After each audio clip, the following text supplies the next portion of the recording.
ಸ್ನೇಹಿತರೆ, ಇಂದಿನ ಈ ವಿಶೇಷ ಉಪನ್ಯಾಸವನ್ನು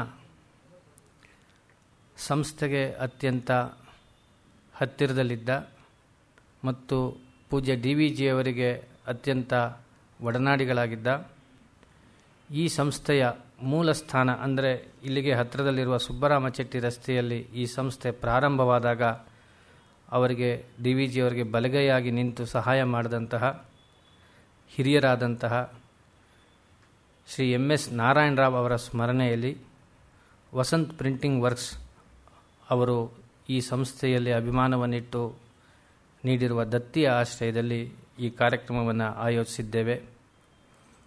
ದತ್ತಿಯ ನ್ಯಾಸಕರ್ತರ ಎಲ್ಲ ಕುಟುಂಬದವರಿಗೂ ಕೂಡ ಸಕಲ ಶ್ರೇಯಸ್ಸು ಉಂಟಾಗಲಿ ಅಂತ ತಮ್ಮೆಲ್ಲರ ಪರವಾಗಿ ಸಂಸ್ಥೆಯ ಪರವಾಗಿ ಪ್ರಾರ್ಥನೆ ಮಾಡ್ತೇನೆ. ನೀವು ಸಮಾಜದಲ್ಲಿ ವಿಶೇಷವಾಗಿ ನಾಗರಿಕತೆಯನ್ನು ಕಂಡಾಗ ಎರಡು ಅಂಶಗಳನ್ನು ನಾವು ಪ್ರಧಾನವಾಗಿ ಗುರುತಿಸ್ಬೋದು. ಒಂದು, ಪ್ರಧಾನ ತತ್ವಕ್ಕೆ ಪೂರಕ ತತ್ವ ಅನ್ನೋದು ಸಹಕಾರಿಯಾಗಿ ನಿಂತಿರುತ್ತೆ. ಇದೆರಡು ಕೂಡಿ ಕೆಲಸ ಮಾಡಿದಾಗ ಯಾವುದೇ ಕ್ಷೇತ್ರದಲ್ಲಾಗಲಿ ಏನನ್ನಾದರೂ ಒಂದಿಷ್ಟು ಸಾಧಿಸಬಹುದು. ಅದು ಸಾಹಿತ್ಯಕ್ಕೂ ಕಲೆಗೂ ಕೂಡ ಅತ್ಯಂತ ಅವಶ್ಯವಾದಂಥದ್ದು. ಮನಸ್ಸಿನಲ್ಲಿ ಮೂಡಿದಂತಹ ಜ್ಞಾನ ಸಾಹಿತ್ಯದ ರೂಪವನ್ನು ಪಡೆದು ಸಮಾಜಕ್ಕೆ ತಲುಪುವ ವಿಚಾರದಲ್ಲಿ ಸಾಹಿತಿಯ ತಪಸ್ಸು ಎಷ್ಟು ಮುಖ್ಯವೋ ಅದನ್ನು ತಪ್ಪಿಲ್ಲದೆ ಅಂದವಾಗಿ ಮುದ್ರಿಸಿ ಸಮಾಜಕ್ಕೆ ತಲುಪಿಸುವಲ್ಲಿ ಮುದ್ರಕರ ಮತ್ತು ಪ್ರಕಾಶಕರ ಕಾರ್ಯ ಕೂಡ ಅಷ್ಟೇ ಮಹತ್ತರವಾಗಿರುತ್ತೆ.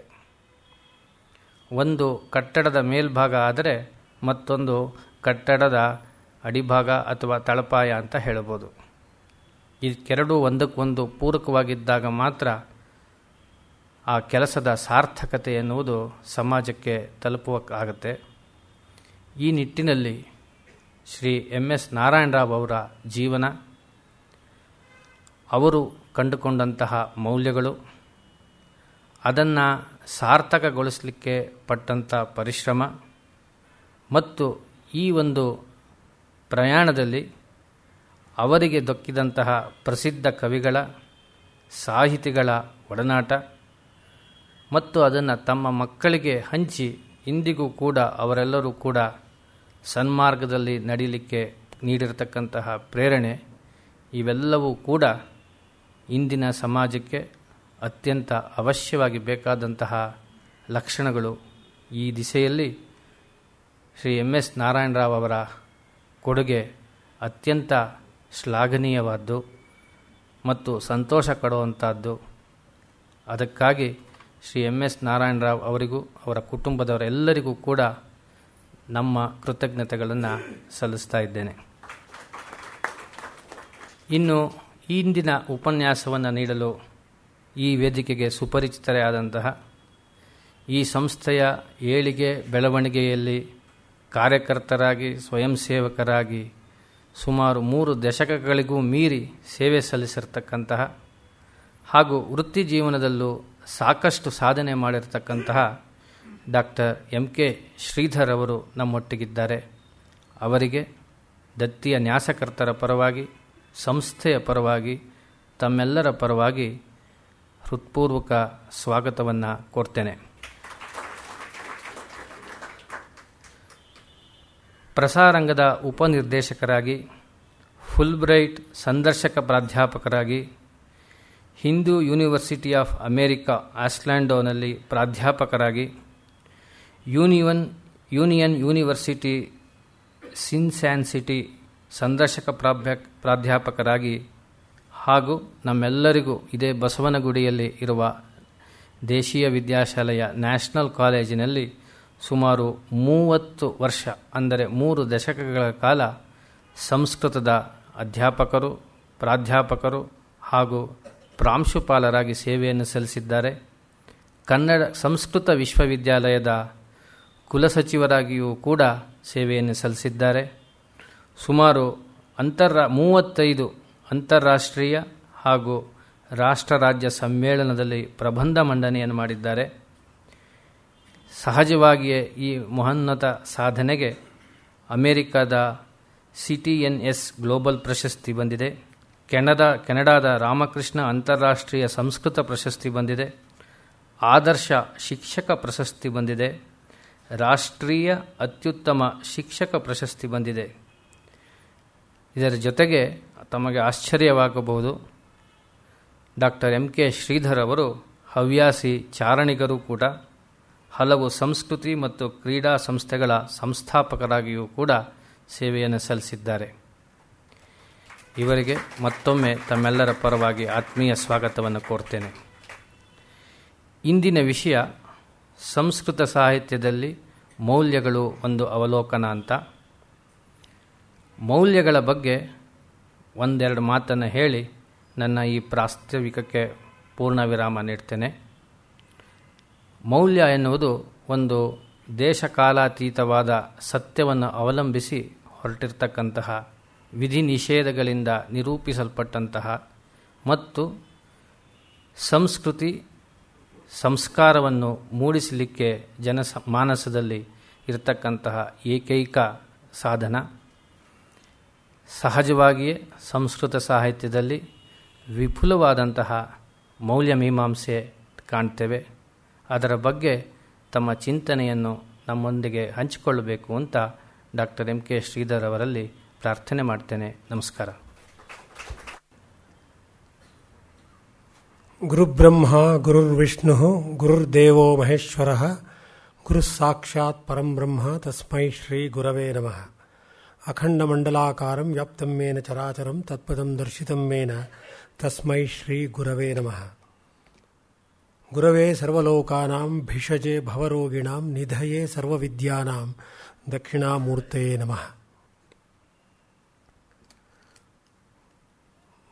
ಗೋಖಲೆ ಸಾರ್ವಜನಿಕ ಸಂಸ್ಥೆಯ ಈ ಉಪನ್ಯಾಸ ಮಾಲಿಕೆಯಲ್ಲಿ ಸಂಸ್ಕೃತ ಸಾಹಿತ್ಯದಲ್ಲಿ ಮೌಲ್ಯಗಳು ಒಂದು ಅವಲೋಕನ ಎಂಬ ವಿಷಯದ ಬಗ್ಗೆ ಮಾತನಾಡೋದಕ್ಕೆ ನನಗೆ ಬಹಳ ಸಂತೋಷ ಆಗ್ತಾ ಇದೆ. ಮೊಟ್ಟ ಮೊದಲನೇದಾಗಿ ಇಂತಹ ಅಪೂರ್ವ ಅವಕಾಶವನ್ನು ನನಗೆ ಕೊಟ್ಟಿರತಕ್ಕಂತಹ ಈ ಗೋಖಲೆ ಸಾರ್ವಜನಿಕ ಸಂಸ್ಥೆಯ ಮಾನ್ಯ ಕಾರ್ಯದರ್ಶಿಗಳಾದಂತಹ ಶ್ರೀ ರಾಮಸ್ವಾಮಿ ಅವರಿಗೆ ನನ್ನ ಹಾರ್ದಿಕವಾದಂತಹ ಕೃತಜ್ಞತಾಪೂರ್ವಕ ಧನ್ಯವಾದಗಳನ್ನು ಸಮರ್ಪಿಸ್ತಾ ಇದ್ದೀನಿ. ಇದೇ ಸಂದರ್ಭದಲ್ಲಿ ಶ್ರೀ MS ನಾರಾಯಣ ರಾವ್ ಅವರಿಗೆ ಸಂಬಂಧಪಟ್ಟಂತಹ ದತ್ತಿ ಉಪನ್ಯಾಸವನ್ನು ನೀಡಬೇಕು ಅಂತ ಕೇಳ್ಕೊಂಡಿದ್ದಾರೆ. ಈಗಾಗಲೇ MS ನಾರಾಯಣ ರಾವ್ ಅವರ ಬಗ್ಗೆ 3 ದಶಕಗಳಿಗೂ ಹೆಚ್ಚಿನ ನನ್ನ ಮಿತ್ರರಾದಂತಹ ಶ್ರೀ ರಾಮು ಅವರು ಪ್ರಸ್ತಾಪವನ್ನು ಮಾಡಿದ್ದಾರೆ. ಇಂತಹ ಮಹೋನ್ನತ ಚೇತನವಾದ MS ನಾರಾಯಣ ರಾವ್ ಅವರ ದತ್ತಿ ಉಪನ್ಯಾಸವನ್ನು ಮಾಡೋದಕ್ಕೆ ನನಗೆ ಬಹಳ ಸಂತೋಷವನ್ನು ಉಂಟಾಗ್ತಾ ಇದೆ. ಇದರಲ್ಲಿ ಭಾಗಿಯಾಗಿರತಕ್ಕಂತಹ ಶ್ರೀ MS ನಾರಾಯಣ ರಾವ್ ಅವರ ಕುಟುಂಬದವರಿಗೆ ನಾನು ಕೃತಜ್ಞತಾಪೂರ್ವಕವಾದಂಥ ಧನ್ಯವಾದಗಳನ್ನು ಸಮರ್ಪಿಸ್ತಾ ಇದ್ದೀನಿ. ಇದೇ ಸಂದರ್ಭದಲ್ಲಿ ಈ ಒಂದು ಉಪನ್ಯಾಸವನ್ನು ಕೇಳೋದಕ್ಕೆ ಬಂದಿರತಕ್ಕಂತಹ ಮಾನ್ಯ ಎಲ್ಲ ಮಹಿಳೆಯರು, ಮಹನೀಯರು ಮತ್ತು ವಿವಿಧ ಕ್ಷೇತ್ರಗಳಿಗೆ, ರಂಗಗಳಿಗೆ ಸಂಬಂಧಪಟ್ಟಂತಹ ವ್ಯಕ್ತಿಗಳಿದ್ದೀರ. ನಿಮಗೆಲ್ಲರೂ ಕೂಡ ಹಾರ್ದಿಕವಾದ ಸ್ವಾಗತ ಮತ್ತು ಧನ್ಯವಾದಗಳನ್ನು ಕೋರ್ತಾ ನಾನು ಈ ಸಂಸ್ಕೃತ ಸಾಹಿತ್ಯದಲ್ಲಿ ಮೌಲ್ಯಗಳು ಅನ್ನೋದ್ರ ಬಗ್ಗೆ ನಾನು ತಿಳ್ಕೊಂಡ ಮಟ್ಟಿಗೆ ಒಂದಷ್ಟು ವಿಷಯಗಳನ್ನು ಪ್ರಸ್ತಾಪ ಮಾಡೋದಕ್ಕೆ ಬಯಸ್ತೀನಿ.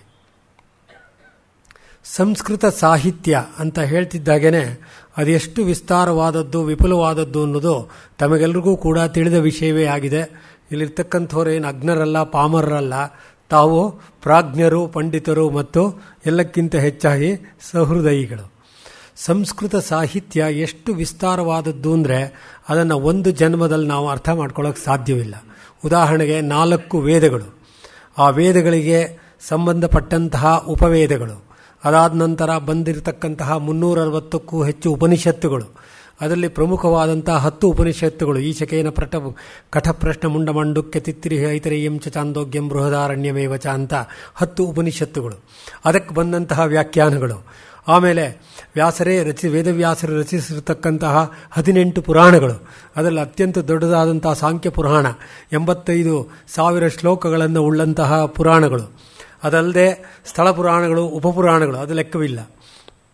ಅದರ ಜೊತೆಗೇನೆ ಇದೇ ಸಂದರ್ಭ ಬಂದಂತಹ ಸ್ಮೃತಿಗಳು, ಆ 4 ವೇದಗಳಿಗೆ ಸಂಬಂಧಪಟ್ಟಂತಹ ಹಲವಾರು ಸ್ಮೃತಿಗಳು, ಇದರ ಜೊತೆಗೆ ಬಂದಂತಹ ರಾಮಾಯಣ ಮಹಾಭಾರತಗಳು, ವಾಲ್ಮೀಕಿಯವರ ರಾಮಾಯಣ, ವೇದವ್ಯಾಸರ ಮಹಾಭಾರತ. ರಾಮಾಯಣ 24,000 ಶ್ಲೋಕಗಳು, ಮಹಾಭಾರತ 1,00,000ಕ್ಕೂ ಹೆಚ್ಚು ಶ್ಲೋಕಗಳನ್ನು ಉಳ್ಳಂತಹ ವೀರ ಕಾವ್ಯಗಳು. ಅದರ ಜೊತೆಗೆ ಕ್ರಿಸ್ತಪೂರ್ವ 150ರಿಂದ ಅಶ್ವಘೋಷನ ಕಾಲದಿಂದ ಪ್ರಾರಂಭಿಸಿ ಸಾಮಾನ್ಯವಾಗಿ ಇಲ್ಲಿಯವರೆಗೂ ಬಂದಿರತಕ್ಕಂತಹ ಕಾವ್ಯಗಳು, ಮಹಾಕಾವ್ಯಗಳು, ಪ್ರೇಮಗೀತೆಗಳು, ನಾಟಕಗಳು, 650ಕ್ಕೂ ಹೆಚ್ಚು ನಾಟಕಗಳಿವೆ.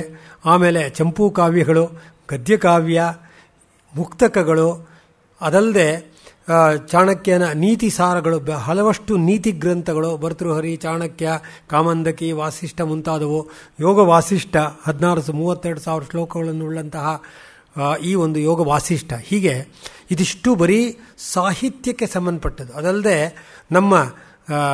ನಮ್ಮಲ್ಲಿ ಇದ್ದಂತಹ 64 ಲಲಿತ ಕಲೆಗಳಿದೆಯಲ್ಲ, ಆ ಲಲಿತ ಕಲೆಗಳಿಗೆ ಸಂಬಂಧಪಟ್ಟಂತಹ ಒಂದೊಂದರಲ್ಲೂ ಹಲವಾರು ಗ್ರಂಥಗಳು, ಆ ಲಲಿತ ಕಲೆಗಳ ಜೊತೆಗೆ ವೈಜ್ಞಾನಿಕ ಸಾಹಿತ್ಯ, ಹೀಗೆ ಇದು ಎಷ್ಟು ಸಮೃದ್ಧವಾಗಿ ಬೆಳೆದಿದೆ ಕ್ರಿಸ್ತಪೂರ್ವ 3000ದಿಂದ ಇಲ್ಲಿವರೆಗೂ ಅಂದರೆ ಒಂದು ಜನ್ಮದಲ್ಲಿ ಇದನ್ನು ಅರ್ಥ ಮಾಡ್ಕೊಳ್ಳೋಕ್ಕೆ ಸಾಧ್ಯವೇ ಇಲ್ಲ. ಅದಕ್ಕೋಸ್ಕರವೇ ಒಂದು ಶ್ಲೋಕ ನನಗೆ ಎಲ್ಲ ಕಾಲದಲ್ಲೂ ಜ್ಞಾಪಕ ಬರುತ್ತೆ. ಅನಂತ ಶಾಸ್ತ್ರಂ ಬಹುವೇದಿತವ್ಯಂ ಸ್ವಲ್ಪಶ್ಚ ಕಾಲೋ ಬಹವಶ್ಚ ವಿಘ್ನಾಃ ಯತ್ಸಾರಭೂತಂ ತದುಪಾಸಿತವ್ಯಂ ಹಂಸೋ ಯಥಾ ಕ್ಷೀರಮಿವಾಂಬು ಮಧ್ಯಂ ಅಂತ. ಅಂದರೆ ಶಾಸ್ತ್ರಗಳನ್ನು ನಾವು ಅರ್ಥ ಮಾಡಿಕೊಳ್ಳೋದು ಅನಂತವಾಗಿದೆ, ಅದು ಅಂತರಹಿತವಾದದ್ದು, ಅಂತ್ಯರಹಿತವಾದದ್ದು. ಬಹುವೇದಿತವ್ಯಂ, ಬಹಳವಾದ ವಿಷಯಗಳನ್ನು ನಾವು ಅರ್ಥ ಮಾಡ್ಕೊಳ್ಬೇಕಾಗಿದೆ. ಸ್ವಲ್ಪಶ್ಚ ಕಾಲ, ಇರ್ತಕ್ಕಂಥ ಕಾಲ ಬಹಳ ಅತ್ಯಲ್ಪವಾದದ್ದು. ಆ ಅತ್ಯಲ್ಪ ಕಾಲದಲ್ಲೂ ಕೂಡ ಬಹಳಷ್ಟು ವಿಘ್ನ ವಿಡ್ಡೂರಗಳು, ಅಡ್ಡಿ ಆತಂಕಗಳಿವೆ. ಆದ್ದರಿಂದ ಏನು ಮಾಡಬೇಕಾಗಿದೆ?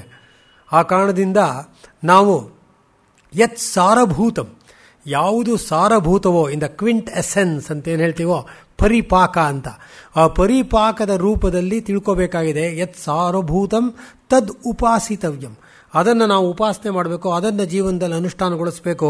ಯಾವ ರೀತಿ ಅಂದರೆ ಹಂಸೋ ಯಥಾ ಕ್ಷೀರಂ ಇವ ಅಂಬು ಮಧ್ಯಂ ಅಂತ. ಹೇಗೆ ರಾಜಹಂಸಕ್ಕೆ ನಾವು ಹಾಲು ಮತ್ತು ನೀರು ಎರಡನ್ನೂ ಮಿಶ್ರಣ ಮಾಡಿ ಅದರ ಮುಂದೆ ಇಟ್ಟಾಗ ಅದು ಹಾಲನ್ನು ಮಾತ್ರ ಸ್ವೀಕರಿಸಿ ನೀರನ್ನು ತ್ಯಜಿಸಿಬಿಡುತ್ತೋ, ಆ ರೀತಿಯಲ್ಲಿ ನಾವು ಗ್ರಾಹ್ಯವಾದದ್ದನ್ನು ಪಡೆದು ಅದರಲ್ಲಿ ಸಂತುಷ್ಟಿಯನ್ನು ಹೊಂದಬೇಕು ಅಂತ. ಆ ಕಾರಣದಿಂದ ಇಡೀ ಸಂಸ್ಕೃತ ಸಾಹಿತ್ಯದಲ್ಲಿ ಅಲ್ಲಲ್ಲಿಗೆ ನಾನು ಒಂದೊಂದು ಉದಾಹರಣೆಯನ್ನು ತೆಗೆದುಕೊಂಡು ಇವತ್ತಿನ ದಿವಸ ನಿಮಗೆ ಮೌಲ್ಯಗಳು ಹೇಗೆ ಅಲ್ಲಿ ಪ್ರತಿಪಾದಿತವಾಗಿದೆ ಎನ್ನುವುದನ್ನು ತಿಳಿಸೋದಕ್ಕೆ ಇಷ್ಟಪಡ್ತೀನಿ. ಅದರಲ್ಲಿ ಮುಖ್ಯವಾಗಿ ಈ ಒಂದು ಮೌಲ್ಯ ಮೀಮಾಂಸೆಗೆ ನಾವು ಹೊರಟಾಗ, ಇದರಲ್ಲಿ ಭಾರತೀಯ ಮೌಲ್ಯ ಮೀಮಾಂಸೆಗೆ ನಾವು ಹೊರಟಾಗ ಇಲ್ಲಿ ಪ್ರಮುಖವಾದದ್ದು ಏನು ಅಂದರೆ ತತ್ವಶಾಸ್ತ್ರದ ಮೌಲ್ಯ ಮೀಮಾಂಸೆಯೂ ಕೂಡ ಆಗತ್ತೆ. ಹೇಗೆ ಅಂತ ನೋಡಿ. ಉದಾಹರಣೆಗೆ ಮೌಲ್ಯ ಅನ್ನೋ ಪದವನ್ನೇ ತೆಗೆದುಕೊಳ್ಳೋಣ. ಈ ಪದ ಎಲ್ಲಿಂದ ಬಂತು? ಸಂಸ್ಕೃತದಿಂದಲೇ ಬಂದಿರೋದು. ಮೂಲ ಸಂಬಂಧಿ ಮೌಲ್ಯಂ ಅಂತ. ಮೂಲಕ್ಕೆ ಸಂಬಂಧಿಸಿರತಕ್ಕಂಥದ್ದು ಮೌಲ್ಯ. ಯಾವುದೇ ಒಂದು ಗ್ರಂಥದ ಮೂಲ ಅಥವಾ ಯಾವುದೇ ಒಬ್ಬ ವ್ಯಕ್ತಿಯ ಚಿಂತನೆಯ ಮೂಲ, ಅವನ ಚಿಂತನೆಯಿಂದ ಬಂದಿರತಕ್ಕಂಥದ್ದು ಈ ಮೌಲ್ಯ, ಮೂಲ ಸಂಬಂಧಿ ಮೌಲ್ಯ. ಈ ಮೌಲ್ಯ ಹೇಗೆ ಗೋಚರವಾಗತ್ತೆ ಅಂದರೆ ನಮಗೆ ನಮ್ಮ ಒಂದು ಗ್ರಹಿಕೆಗೆ ತಕ್ಕ ಹಾಗೆ, ನಮ್ಮ ಒಂದು ಪಾಂಡಿತ್ಯಕ್ಕೆ ತಕ್ಕ ಹಾಗೆ, ನಮ್ಮ ಓದು ಬರಹಗೆ ತಕ್ಕಂತೆ, ಜನಸಾಮಾನ್ಯರೊಂದಿಗೆ ವಿದ್ವಜ್ಜನರೊಂದಿಗೆ ನಾವು ವ್ಯವಹರಿಸಿದಂತೆ, ದೇಶ ಕಾಲಗಳಲ್ಲಿ ನಾವು ಸಂಚರಿಸಿ ಜ್ಞಾನವನ್ನು ಪಡೆದುಕೊಂಡ ರೀತಿಯಲ್ಲಿ ಇದು ಒಂದು ಯಥಾರ್ಥವಾಗಿ ನಮಗೆ ಗೋಚರವಾಗತ್ತೆ. ಇದರ ಅಂತಿಮ ಈ ಮೌಲ್ಯದ ಒಂದು ಅನ್ವೇಷಣೆಯಲ್ಲಿ ನಾವು ಹೊರಡ್ತೀವಿ. ಅದರ ಅಂತಿಮ ಗುರಿ ಅಥವಾ ಧ್ಯೇಯ ಯಾವುದು ಅಂದರೆ ನಮ್ಮನ್ನು ನಾವು ಅರ್ಥ ಮಾಡಿಕೊಳ್ಳೋದು, ನಮ್ಮನ್ನು ನಾವು ಚೆನ್ನಾಗಿ ನೋಡಿಕೊಂಡು ಈ ಜೀವನದಲ್ಲಿ, ಈ ಜಗತ್ತಿನಲ್ಲಿ, ಈ ಜನ್ಮದಲ್ಲಿ ಸುಖವಾಗಿ, ಸಂತೋಷವಾಗಿ, ಆನಂದವಾಗಿ ಬಾಳತಕ್ಕಂಥದ್ದು ಅಂತ. ಅದೇ ಭಾರತೀಯ ತತ್ವಶಾಸ್ತ್ರದ ಒಂದು ಭದ್ರ ಬುನಾದಿ ಅಥವಾ ಹಿನ್ನೆಲೆ. ಅದೇ ಕೂಡ ತತ್ವಶಾಸ್ತ್ರಕ್ಕೆ ತಳಹದಿ. ತತ್ ಮತ್ತು ವ ಸೇರಿದ್ದೇನಾಯಿತು? ತತ್ವ. ತತ್ ಅಂದರೆ ಅದರ, ವ ಅಂದರೆ ತ್ವ ಅಂದರೆ ತನ್ನತನ, ಅದರದ್ದೇ ಆದ ತನ್ನತನ, ಇದೇ ತತ್ವ. ಅಂದರೆ ನನ್ನನ್ನು ನಾನು ಸಮರ್ಪಕವಾಗಿ ಅರ್ಥ ಮಾಡಿಕೊಳ್ತಕ್ಕಂಥದ್ದೇ, ಅದೇ ಸ್ವಂತಿಕೆಯಿಂದ ಕೂಡಿರತಕ್ಕಂಥದ್ದೇ ತನ್ನತನ. ಆದ್ದರಿಂದ ಇದು ಒಂದು ವೈಜ್ಞಾನಿಕವಾಗಿ ನಾವು ಇದನ್ನು ಮಾಡಬೇಕಾಗಿದೆ. ಆ ಕಾರಣದಿಂದಲೇ ವೈಜ್ಞಾನಿಕವಾಗಿ ಮಾಡೋದಕ್ಕೆ ಹೋದಾಗ ನಮಗೆ ಕೆಲವು ಪ್ರಮಾಣಗಳು ಬೇಕಾಗುತ್ತೆ. ವ್ಯಾಲಿಡ್ ಮೀನ್ಸ್ ಆಫ್ ನಾಲೆಡ್ಜ್ ಯಾವುದಿದು ಅಂತ. ಮೊದಲನೇದು ಪ್ರತ್ಯಕ್ಷ. ಪ್ರತ್ಯಕ್ಷಿಸಿದ್ರು ಪ್ರಮಾಣಿಸಿ ನೋಡು ಅಂತ ಕನ್ನಡ ಗಾದೆ ಇದೆಯಲ್ಲ. ಸ್ವಂತ ನೈಜ ನಮ್ಮ ಕಣ್ಣುಗಳ ಮೂಲಕ ನೋಡಿ ಒಂದು ನಿರ್ಧಾರಕ್ಕೆ ಬರ್ತಕ್ಕಂಥದ್ದು ಪ್ರತ್ಯಕ್ಷ. ಯಾಕೆಂದರೆ ಮಾನ್ಯ ಇದರೊಳಗೆ ನ್ಯಾಯಾಲಯಗಳಲ್ಲಿ, ರಾಜ್ಯ ಅಥವಾ ರಾಷ್ಟ್ರದ ಸರ್ವೋಚ್ಚ ನ್ಯಾಯಾಲಯದಲ್ಲಿ ವಾದ ಪ್ರತಿವಾದಗಳು ನಡೀತಾ ಇದ್ದಾಗ ಮಾನ್ಯ ನ್ಯಾಯಾಧೀಶರು ಮತ್ತು ನ್ಯಾಯಮೂರ್ತಿಗಳು ಕೇಳ್ತಾರೆ, ಹೌದಪ್ಪ ಅವ್ರ ಪ್ರತಿವಾದಿ ಹೇಳ್ತಾ ಇದ್ದಾರೆ, ನೀನು ನಿಜವಾಗ್ಲೂ ನೋಡಿದ್ಯಾ, ಸತ್ಯವಾಗ್ಲೂ ನೋಡಿದ್ಯಾ, ನಿನ್ನ ಕಣ್ಣುಗಳಿಂದ ನೋಡಿದ್ಯಾ? ಅದೇ ಪ್ರತ್ಯಕ್ಷ, ಪ್ರತ್ಯಕ್ಷ ಪ್ರಮಾಣ. ಇದಾದ ಮೇಲೆ ಅನುಮಾನ ಅಂದರೆ ಇರ್ಬೋದು ಅಥವಾ ಇಲ್ಲದೆ ಇರ್ಬೋದು, ಅದರ ಸಂದೇಹ ಅಲ್ಲ. ಉದಾಹರಣೆಗೆ ನೀವು ಇದಕ್ಕೆಲ್ಲೋ ಒಂದು ಪ್ರವಾಸಕ್ಕೆ ಹೋಗಿರ್ತೀರ ಅಂದ್ಕೊಳ್ಳಿ. ಆ ಪ್ರವಾಸಕ್ಕೆ ಹೋದಾಗ ಪರ್ವತದ ನೀವು ಆ ಒಂದು ತಳದಲ್ಲಿ ನಿಂತಿರ್ತೀರ. ಪರ್ವತದ ಮೇಲ್ಗಡೆ ಅಲ್ಲಿ ಹೊಗೆ ಬರ್ತಾ ಇರುತ್ತೆ. ನೀವೆಲ್ಲ ಆ ಹೊಗೆಯನ್ನು ನೋಡ್ಬಿಟ್ಟು ಅಲ್ಲಿ ಬೆಂಕಿ ಇದೆ ಅಂತ ಹೇಳಿ ಅನುಮಾನಿಸ್ತೀರ. ಕನ್ನಡದ ಅನುಮಾನ, ಸಂಸ್ಕೃತದ ಅನುಮಾನ ಬೇರೆ, ಕನ್ನಡದ ಅನುಮಾನ ಸಂದೇಹ ಬೇರೆ. ಇಲ್ಲಿ ಅನುಮಾನ ಅಂದರೆ ಇನ್ಫರೆನ್ಷಿಯಲ್ ನಾಲೆಡ್ಜ್ ಅಂತ. ಈ ಅನುಮಾನ ಏನು? ತತ್ರ ಧೂಮವಾನ್ ಪರ್ವತಃ ಯತ್ರ ಧೂಮಃ ತತ್ರ ವನ್ಹಿ ಯಥಾ ಮಹಾನಸೆ ಅಂತ ನ್ಯಾಯವೈಶೇಷಿಕ ಶಾಸ್ತ್ರದಲ್ಲಿ ಹೇಳ್ತಾರೆ. ಅಂದರೆ ಪರ್ವತದ ಮೇಲೆ ಹೊಗೆ ಇದೆ, ಎಲ್ಲಿ ಹೊಗೆ ಇದೆಯೋ ಅಲ್ಲಿ ಬೆಂಕಿ ಇರಬೇಕು. ಇದನ್ನು ಎಲ್ಲಿ ನೋಡಿದೆ? ನಮ್ಮ ಮನೆ ಅಡುಗೆ ಮನೆಯಲ್ಲಿ ನೋಡಿದ್ದೀನಿ, ಯತ್ರ ಮಹಾನಸೆ ಅಂತ. ಸೊ ಹೀಗೆ ನಾವು ಸಂದೇಹದ ಮೂಲಕ, ಈ ಒಂದು ಅನುಮಾನದ ಮೂಲಕ ತಿಳ್ಕೊತೀವಲ್ಲ, ಇದರಿಂದಲೂ ಜ್ಞಾನ ಪ್ರಾಪ್ತಿಯಾಗುತ್ತೆ, ಇನ್ಫರೆನ್ಷಿಯಲ್ ನಾಲೆಡ್ಜ್ ಅಂತ. ಮೂರನೇದು ಉಪಮಾನ ಅಥವಾ ಸಾದೃಶ್ಯ. ಈಗ ಒಬ್ಬರು ಜೀವಶಾಸ್ತ್ರದ ಅಧ್ಯಾಪಕರು ತರಗತಿಯಲ್ಲಿ ಒಂದು ಪ್ರಾಣಿಯ ಬಗ್ಗೆ ಬರೀತಾರೆ, ಚಮರಿ ಮೃಗದ ಬಗ್ಗೆ ಬರೀತಾರೆ ಎಂಕೊಳ್ಳೋಣ. ಅವರು ತಮ್ಮ ಕೃಷ್ಣ ಫಲಕದ ಮೇಲೆ ಚಮರಿ ಮೃಗದ ಚಿತ್ರವನ್ನು ಬಿಡಿಸ್ಬಿಟ್ಟು, ಚಮರಿ ಮೃಗ ಯಾಕ್ ಅಂತ ಏನು ಹೇಳ್ತೇವೆ, ಹಿಮಾಲಯದಲ್ಲಿರ್ತಕ್ಕಂಥ ಯಾಕ್, ಅದು ಹೀಗಿರುತ್ತೆ, ಅದರ ರೂಪ ಗುಣ ಎಲ್ಲ ಈ ರೀತಿ ಇರುತ್ತೆ ಅಂತ ಹೇಳ್ತಾರೆ. ವಿದ್ಯಾರ್ಥಿಯ ಮನಸ್ಸಿನೆಲ್ಲ ದಾಖಲಾಗುತ್ತೆ, ಚಿತ್ರ ನೋಡಿರ್ತಾನೆ, ಆದರೆ ಅವನು ಚಮರಿ ಮೃಗವನ್ನು ನೋಡಿರಲ್ಲ. ಯಾವುದೋ ಒಂದು ಸಂದರ್ಭದಲ್ಲಿ ಹಿಮಾಲಯಕ್ಕೆ ಹೋದಾಗ, ವಿಶೇಷವಾಗಿ ನೇಪಾಳಿನ ಭಾಗದಲ್ಲಿ ಮಾತ್ರ ಇದು ಕಾಣಿಸೋದು. ನಾನು ವಿದ್ಯಾರ್ಥಿಯಾಗಿದ್ದಾಗ ಚಮರಿ ಮೃಗದ ಬಗ್ಗೆ ಕೇಳಿದ್ದೆ, ಓದಿದ್ದೆ, ಚಿತ್ರ ನೋಡಿದ್ದೆ, ಕಾಳಿದಾಸನ ವರ್ಣನೆ ಕೇಳಿದ್ದೆ. ಆದರೆ ಹಿಮಾಲಯ ಇದಕ್ಕೆ ಎವರೆಸ್ಟ್ ಬೇಸ್ಗೆ ಕ್ಲೈಂಬ್ ಮಾಡೋಕ್ಕೆ ಹೋದಾಗ ಆ್ಯಕ್ಚುಯಲ್ ಆಗಿ ನೋಡಿದೆ ಆ ಜಾಗದಲ್ಲಿ. ಆ ಚಮರಿ ಮೃಗ ಅವನು ಆ ಪ್ರದೇಶಕ್ಕೆ ಹೋದಾಗ ತಮ್ಮ ಅಧ್ಯಾಪಕ, ಜೀವಶಾಸ್ತ್ರ ಅಧ್ಯಾಪಕರು ಹೇಳಿದಂಥ ಚಮರಿ ಮೃಗದ ವರ್ಣನೆ, ಅಲ್ಲಿ ನೋಡಿದಂಥ ಪ್ರಾಣಿಯ ವರ್ಣನೆ ಎರಡನ್ನೂ ಕೂಡ ಇಟ್ಕೊಂಡು ತಾಳೆ ಮೇಳೆಯನ್ನು ಮಾಡಿಬಿಟ್ಟು, ಓಹೋ ನಮ್ಮ ಅಧ್ಯಾಪಕರು ಹೇಳಿದಂತಹ ಚಮರಿ ಮೃಗ, ಅವತ್ತು ತರಗತಿಯಲ್ಲಿ ವಿವರಿಸಿದಂತಹ ಚಮರಿ ಮೃಗ ಇದೆ ಅನ್ನೋ ನಿರ್ಧಾರಕ್ಕೆ ಬರ್ತಾನೆ. ಹೀಗೆ ಅವನೇನು ಮಾಡ್ದ? ತುಲನಾತ್ಮಕವಾಗಿ ಒಂದು ಸತ್ಯದ ನಿರ್ಣಯಕ್ಕೆ ಬಂದ ತಾನೆ. ಇದೇ ಉಪಮಾನ ಅಥವಾ ಸಾದೃಶ್ಯ. ಕೊನೆಯದು ಶಬ್ದ ಅಥವಾ ಶಾಬ್ದ, ಆಪ್ತ ವಾಕ್ಯ ಅಂತ ಕೂಡ ಕರೀತಾರೆ. ಅಂದರೆ ಇವಾಗ ಯಾವುದೋ ಒಂದು ವಿಷಯದ ಬಗ್ಗೆ ನಮಗೆ ಚಿಂತೆ ಉಂಟಾಗುತ್ತೆ, ನಮಗೆ ಸಂದೇಹ ಉಂಟಾಗುತ್ತೆ, ನಾವು ಸ್ವತಃ ನಿರ್ಣಯಕ್ಕೆ ಬರೋದಕ್ಕೆ ನಮ್ಮ ಕೈಯಲ್ಲಿ ಸಾಧ್ಯ ಆಗಲ್ಲ. ಅಂಥ ಸಂದರ್ಭದಲ್ಲಿ ತುಂಬ ಹಿರಿಯರು, ವಯೋವೃದ್ಧರು, ಜ್ಞಾನವೃದ್ಧರು, ಚಿಂತಕರು, ಇಂಥವರ ಒಂದು ಹತ್ತಿರ ನಾವು ಸಲಹೆಯನ್ನು ಕೇಳಕ್ಕೆ ಹೋಗ್ತೀವಿ.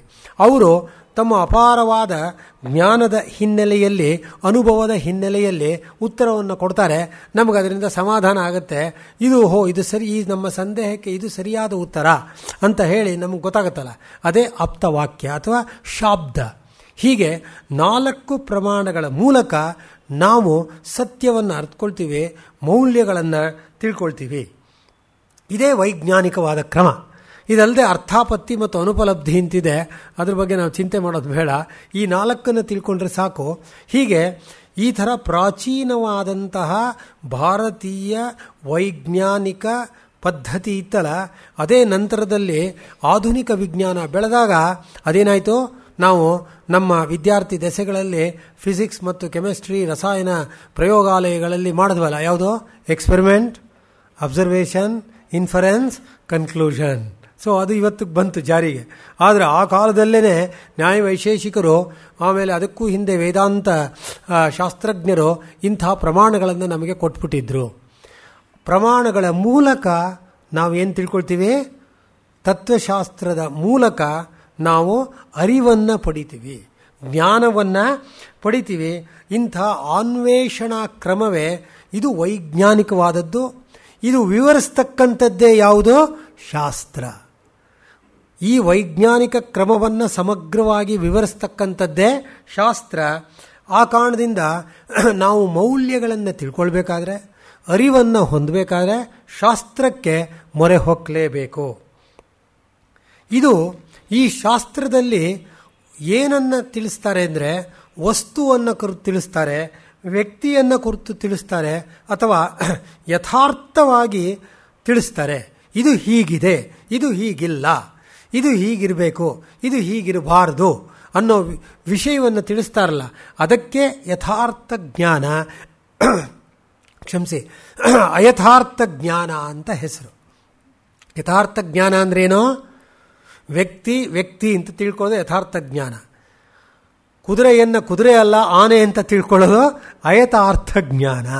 ಹೀಗೆ ಯಥಾರ್ಥ ಜ್ಞಾನ ಮತ್ತು ಅಯಥಾರ್ಥ ಜ್ಞಾನದ ಮೂಲಕ ನಮಗೆ ಶಾಸ್ತ್ರ ಮತ್ತು ಸತ್ಯದ ಗೋಚರವಾಗತ್ತೆ, ಅರಿವಾಗತ್ತೆ.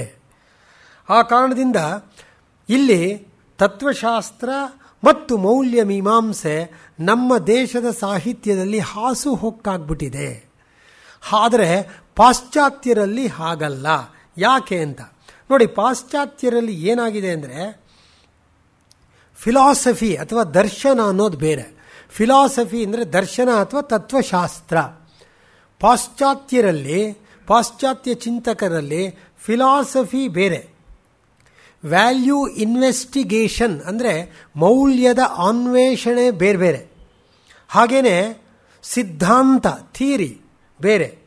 ಅದನ್ನು ನಾವು ಪ್ರಯೋಗದಲ್ಲಿ ಅಳವಡಿಸ್ಕೊಳ್ತೀವಲ್ಲ, ಪ್ರಾಕ್ಟೀಸ್, ಅದು ಬೇರೆ ನೋಡಿ. ಅಂದರೆ ಏನಾಯಿತು, ಫಿಲಾಸಫಿ ಅನ್ನೋದು ಬೇರೆ ಆಯಿತು, ವ್ಯಾಲ್ಯೂ ಇನ್ವೆಸ್ಟಿಗೇಷನ್ ಬೇರೆ ಆಯಿತು, ಥಿಯರಿ ಅಥವಾ ದರ್ಶನ ಬೇರೆ ಆಯಿತು, ಪ್ರಾಕ್ಟೀಸ್ ಅಥವಾ ಧರ್ಮ ಬೇರೆ ಆಯಿತು.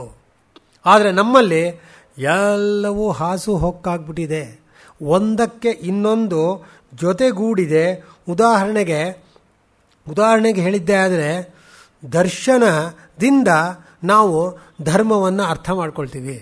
ದರ್ಶನ ನಮಗೆ ಏನು ಮಾಡಬೇಕು ಅಂತ ಸೂಚಿಸುತ್ತೆ, ಅದರಂತೆ ನಾವು ನಡೀತೀವಿ, ಅದೇ ಧರ್ಮವಾಗತ್ತೆ. ಹೀಗೆ ನಮ್ಮಲ್ಲಿ ಎಲ್ಲ ಸಮಗ್ರ ಸಾಹಿತ್ಯದಲ್ಲಿ ಪರಮೋತ್ಕೃಷ್ಟವಾದಂತಹ ಮೌಲ್ಯ ಅಂದರೆ ಧರ್ಮ. ಆದರೆ ಇವತ್ತು ನಾನು ಧರ್ಮದ ಬಗ್ಗೆ ಹೆಚ್ಚು ಹೇಳಲ್ಲ, ಬೇರೆ 12 ಮೌಲ್ಯಗಳನ್ನು ಕುರಿತು ಪ್ರಸ್ತಾಪ ಮಾಡ್ತೀನಿ. ಏಕೆಂದರೆ ಹಿಂದೆ ದೇವರು ಬಗ್ಗೆ ಉಪನ್ಯಾಸ ಕೊಟ್ಟಾಗ DV ಜನ್ಮಶತಾಬ್ದಿ ಶತಮಾನೋತ್ಸವ ಸಂದರ್ಭದಲ್ಲಿ ದೇವರ ಬಗ್ಗೆ ಹೇಳಿದಾಗ ಧರ್ಮ ಅರ್ಥ ಕಾಮ ಮೋಕ್ಷಗಳು ಸತ್ಯ ಋತಗಳ ಬಗ್ಗೆ ಮಾತಾಡಿದ್ದೆ. ಅದರಿಂದ ಅದರ ಬಗ್ಗೆ ಹೆಚ್ಚು ಸಮಯವನ್ನು ವ್ಯಯಿಸಿದೆ. ಇವತ್ತು ಇನ್ನು ಮಿಕ್ಕ ಇದ್ರ ಬಗ್ಗೆ ಪ್ರಸ್ತಾಪ ಮಾಡ್ತೀನಿ. ಆದರೂ ಧರ್ಮವೇ ಸೋಪಾನವಾಗಿರುವ ಕಾರಣ ಧರ್ಮದ ಬಗ್ಗೆ ಒಂದು 10 ನಿಮಿಷಗಳು ಹೇಳಿ ನಂತರ ಬೇರೆ ಮೌಲ್ಯಗಳ ಬಗ್ಗೆ ತಿಳಿಸ್ತೀನಿ. ನಾನು ನಮ್ಮಲ್ಲಿ ಅತ್ಯಂತ ಬಲಿಷ್ಠವಾದದ್ದು, ಬಹಳ ದೊಡ್ಡದಾಗಿರ್ತಕ್ಕಂಥದ್ದು, ವಿಶ್ವ ವ್ಯವಸ್ಥೆಯನ್ನು ಹೊಂದಿರೋದು, ನಿಯಾಮಕ, ಎಲ್ಲ ಜಗತ್ತಿನ ನಿಯಾಮಕವಾಗಿರ್ತಕ್ಕಂಥ ತತ್ವ, ಎಲ್ಲರನ್ನ ಬೆಳೆಸತಕ್ಕಂತಹ ಪೋಷಕ ತತ್ವ ದ್ರವ್ಯ, ಇಡೀ ಜಗತ್ತಿನ ಆಧಾರ ಶಕ್ತಿ ಯಾವುದೋ ಧರ್ಮ. ಮತ್ತೊಂದು ಸರಿ ರಿಪೀಟ್ ಮಾಡ್ತೀನಿ. ವಿಶ್ವ ವ್ಯವಸ್ಥೆ, ಇಡೀ ಜಗತ್ತಿನ ನಿಯಾಮಕ ತತ್ವ, ಎಲ್ಲರನ್ನ ಚರಾಚರ ವಸ್ತುಗಳನ್ನು ಪೋಷಿಸತಕ್ಕಂಥ ತತ್ವ ಮತ್ತು ಆಧಾರ ಶಕ್ತಿ ಯಾವುದೋ ಇದು ಧರ್ಮ. ಧಾರಣಾತ್ ಧರ್ಮ ಇತ್ಯಾಹುಹು ಧರ್ಮೇಣ ವಿದುತಾಃ ಪ್ರಜಾಃ ತಸ್ಮಾತ್ ಧಾರಣ ಸಂಯುಕ್ತ ಸಧರ್ಮ ಇತಿ ನಿಶ್ಚಯ ಅಂತ ಹೇಳಿ ಮಹಾಭಾರತದಲ್ಲಿ ಶಾಂತಿ ಪರ್ವದಲ್ಲಿ ಅನುಶಾಸನ ಪರ್ವದಲ್ಲೆಲ್ಲ ಪ್ರಸ್ತಾಪ ಮಾಡಿಬಿಡ್ತಾರೆ. ಆದ್ದರಿಂದ ಇದೇ ಧರ್ಮ ಅಂತ. ಅಂದ್ರೇನು? ಧರಿಸಲು ಯೋಗ್ಯವಾದದ್ದು ಧರ್ಮ, ಧರಿಸಲ್ಪಟ್ಟಿರೋದ್ರಿಂದ ಇದು ಧರ್ಮವಾಗತ್ತೆ, ಅದು ಧಾರಣೆಗೆ ಯೋಗ್ಯವಾಗಿದೆ, ಆದ್ದರಿಂದ ಇದಕ್ಕೆ ಧರ್ಮ ಎಂದು ಕರೀತಾರೆ. ಧ್ರು ಅನ್ನೋ ಸಂಸ್ಕೃತದ ಧಾತುವಿನಿಂದ ಬಂದಿರೋದು ಧರ್ಮ. ಧ್ರು ಡುಧಾಯ್ ಧಾರಣ ಪೋಷಣಯೋಹೋ ಅಂತ. ಧಾರಣೆಗೆ ಯೋಗ್ಯವುಳ್ಳದ್ದು, ಪೋಷಣೆಗೆ ಯೋಗ್ಯವಾದದ್ದು, ಆದ್ದರಿಂದ ಇದಕ್ಕೆ ಧರ್ಮ ಧರ್ಮ ಅಂತ ಹೆಸರು ಬಂತು.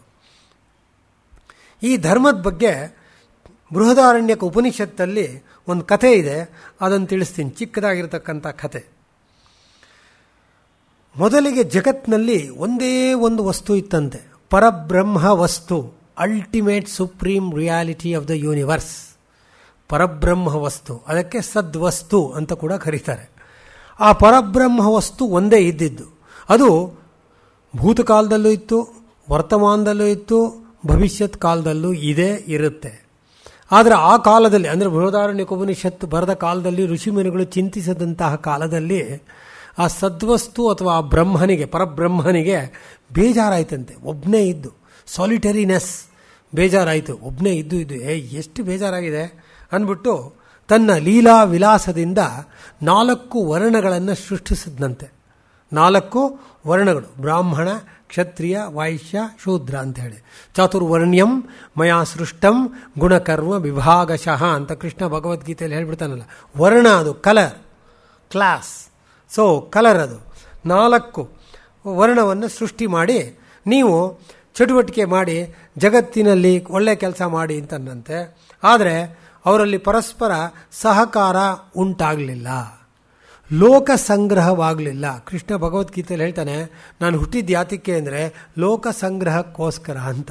ಲೋಕ ಸಂಗ್ರಹ ಆಗಲಿಲ್ಲ ಅಂದರೆ ಜನಸಂಗ್ರಹ, ಲೋಕಸ್ಯ ಹಿತ ಸಂಗ್ರಹ ಆಗಲಿಲ್ಲ.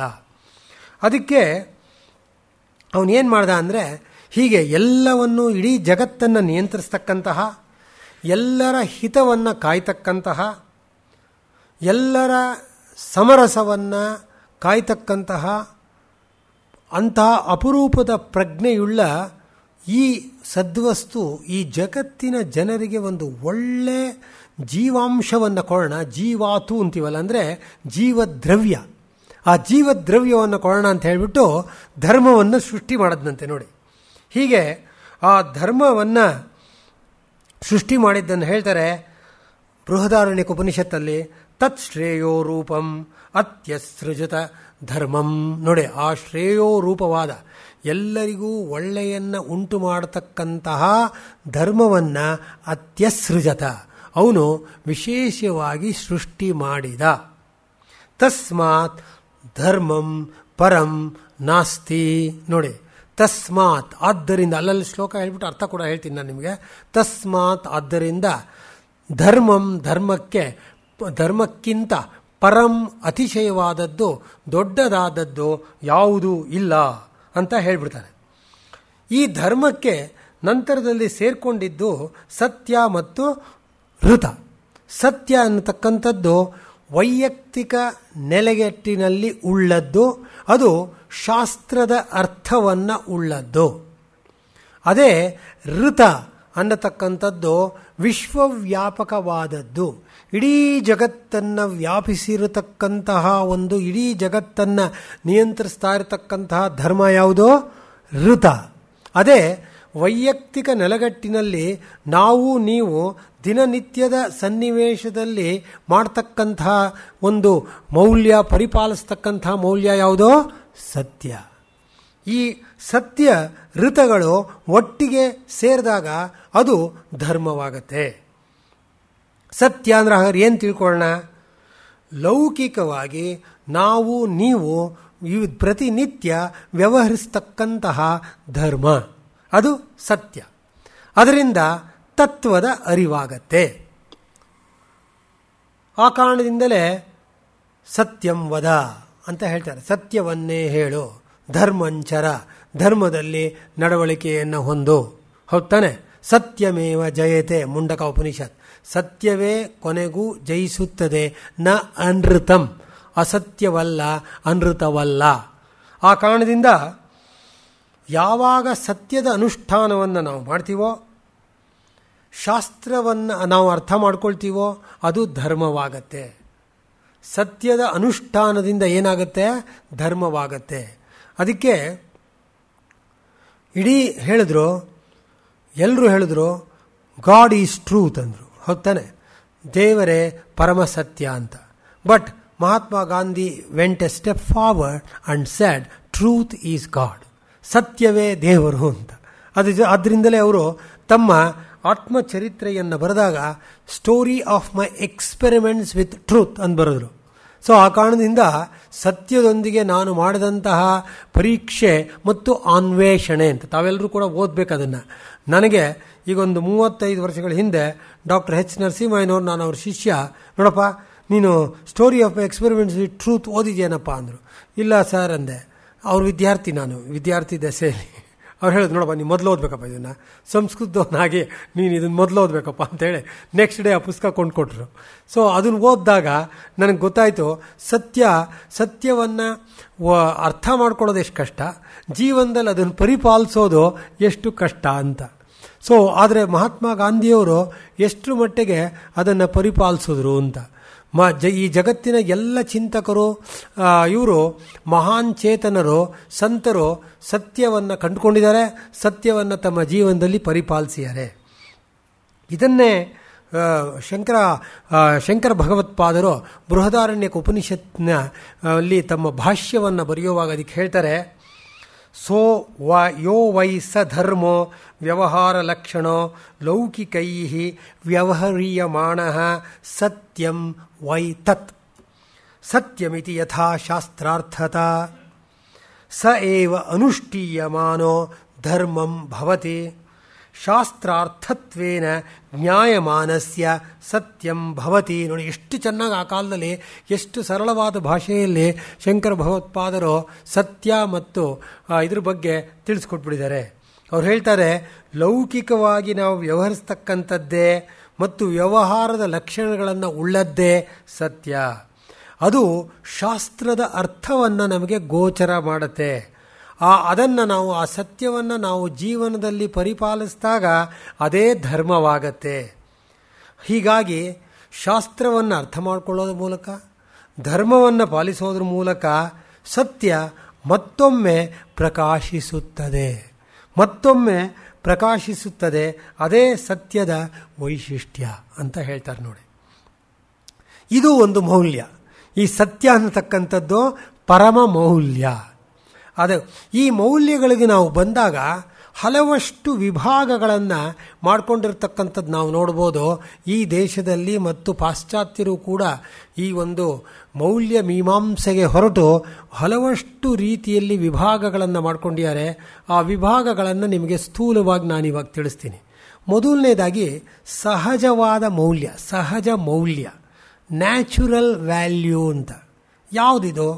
ನಮ್ಮ ಪ್ರಕಾರ ಅರ್ಥ ಕಾಮಗಳು.